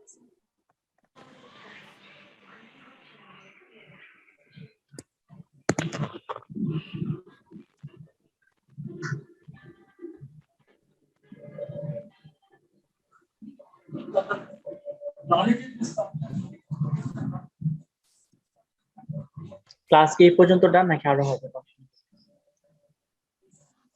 হ্যালো খায়রুন আপা। হ্যালো। হ্যালো, হ্যাঁ, তাহলে মোটামুটি বুঝতে পারা গেছে যে এই 1 নম্বর সিবিএলএম থেকে যেসব প্রশ্নগুলো আসা যাবে, ইম্পর্টেন্ট জায়গাগুলো মেনশন করেছে, বুঝাই দিয়েছে, তাই না? সবাই জি স্যার, জি sir. In addition of that একটা জায়গায় খালি বলি, ওই যে কোয়ালিটি ইস্যু এবং কোয়ালিটি অ্যাসুরেন্স ম্যানুয়াল এবং ক্যাট, এই তিনটার থেকে একটা প্রশ্ন কিন্তু আসে, এটাও একটু খেয়াল করতে হবে। হ্যাঁ, ঠিক আছে, হ্যাঁ, ওই তিনটা থেকে একটা প্রশ্ন আবার আসে, এটাও খেয়াল রাখেন। হ্যাঁ, আর মোটামুটি যা আলোচনা হচ্ছে এনাফ। ইনশাল্লাহ আমরা আগামীকালকে ওই 2 number CBLM promote inclusivity in CBT and a environment sir, environment promote inclusive learning CBT environment. হ্যাঁ, সিবিটি এনভায়রনমেন্টে কিভাবে ইনক্লুসিভিটিকে প্রমোট করা হয় সেই সংক্রান্ত বিষয় নিয়ে আগামীকালকে ইনশাল্লাহ আমরা আলোচনা করব। তাহলে আজকে এ পর্যন্ত থাকুক, সবাই ভালো থাকি, সুস্থ থাকি। আসসালামু আলাইকুম স্যার। আল্লাহ হাফেজ। জি স্যার, আসসালামু আলাইকুম। আসসালামু আলাইকুম স্যার। আসসালামু আলাইকুম স্যার।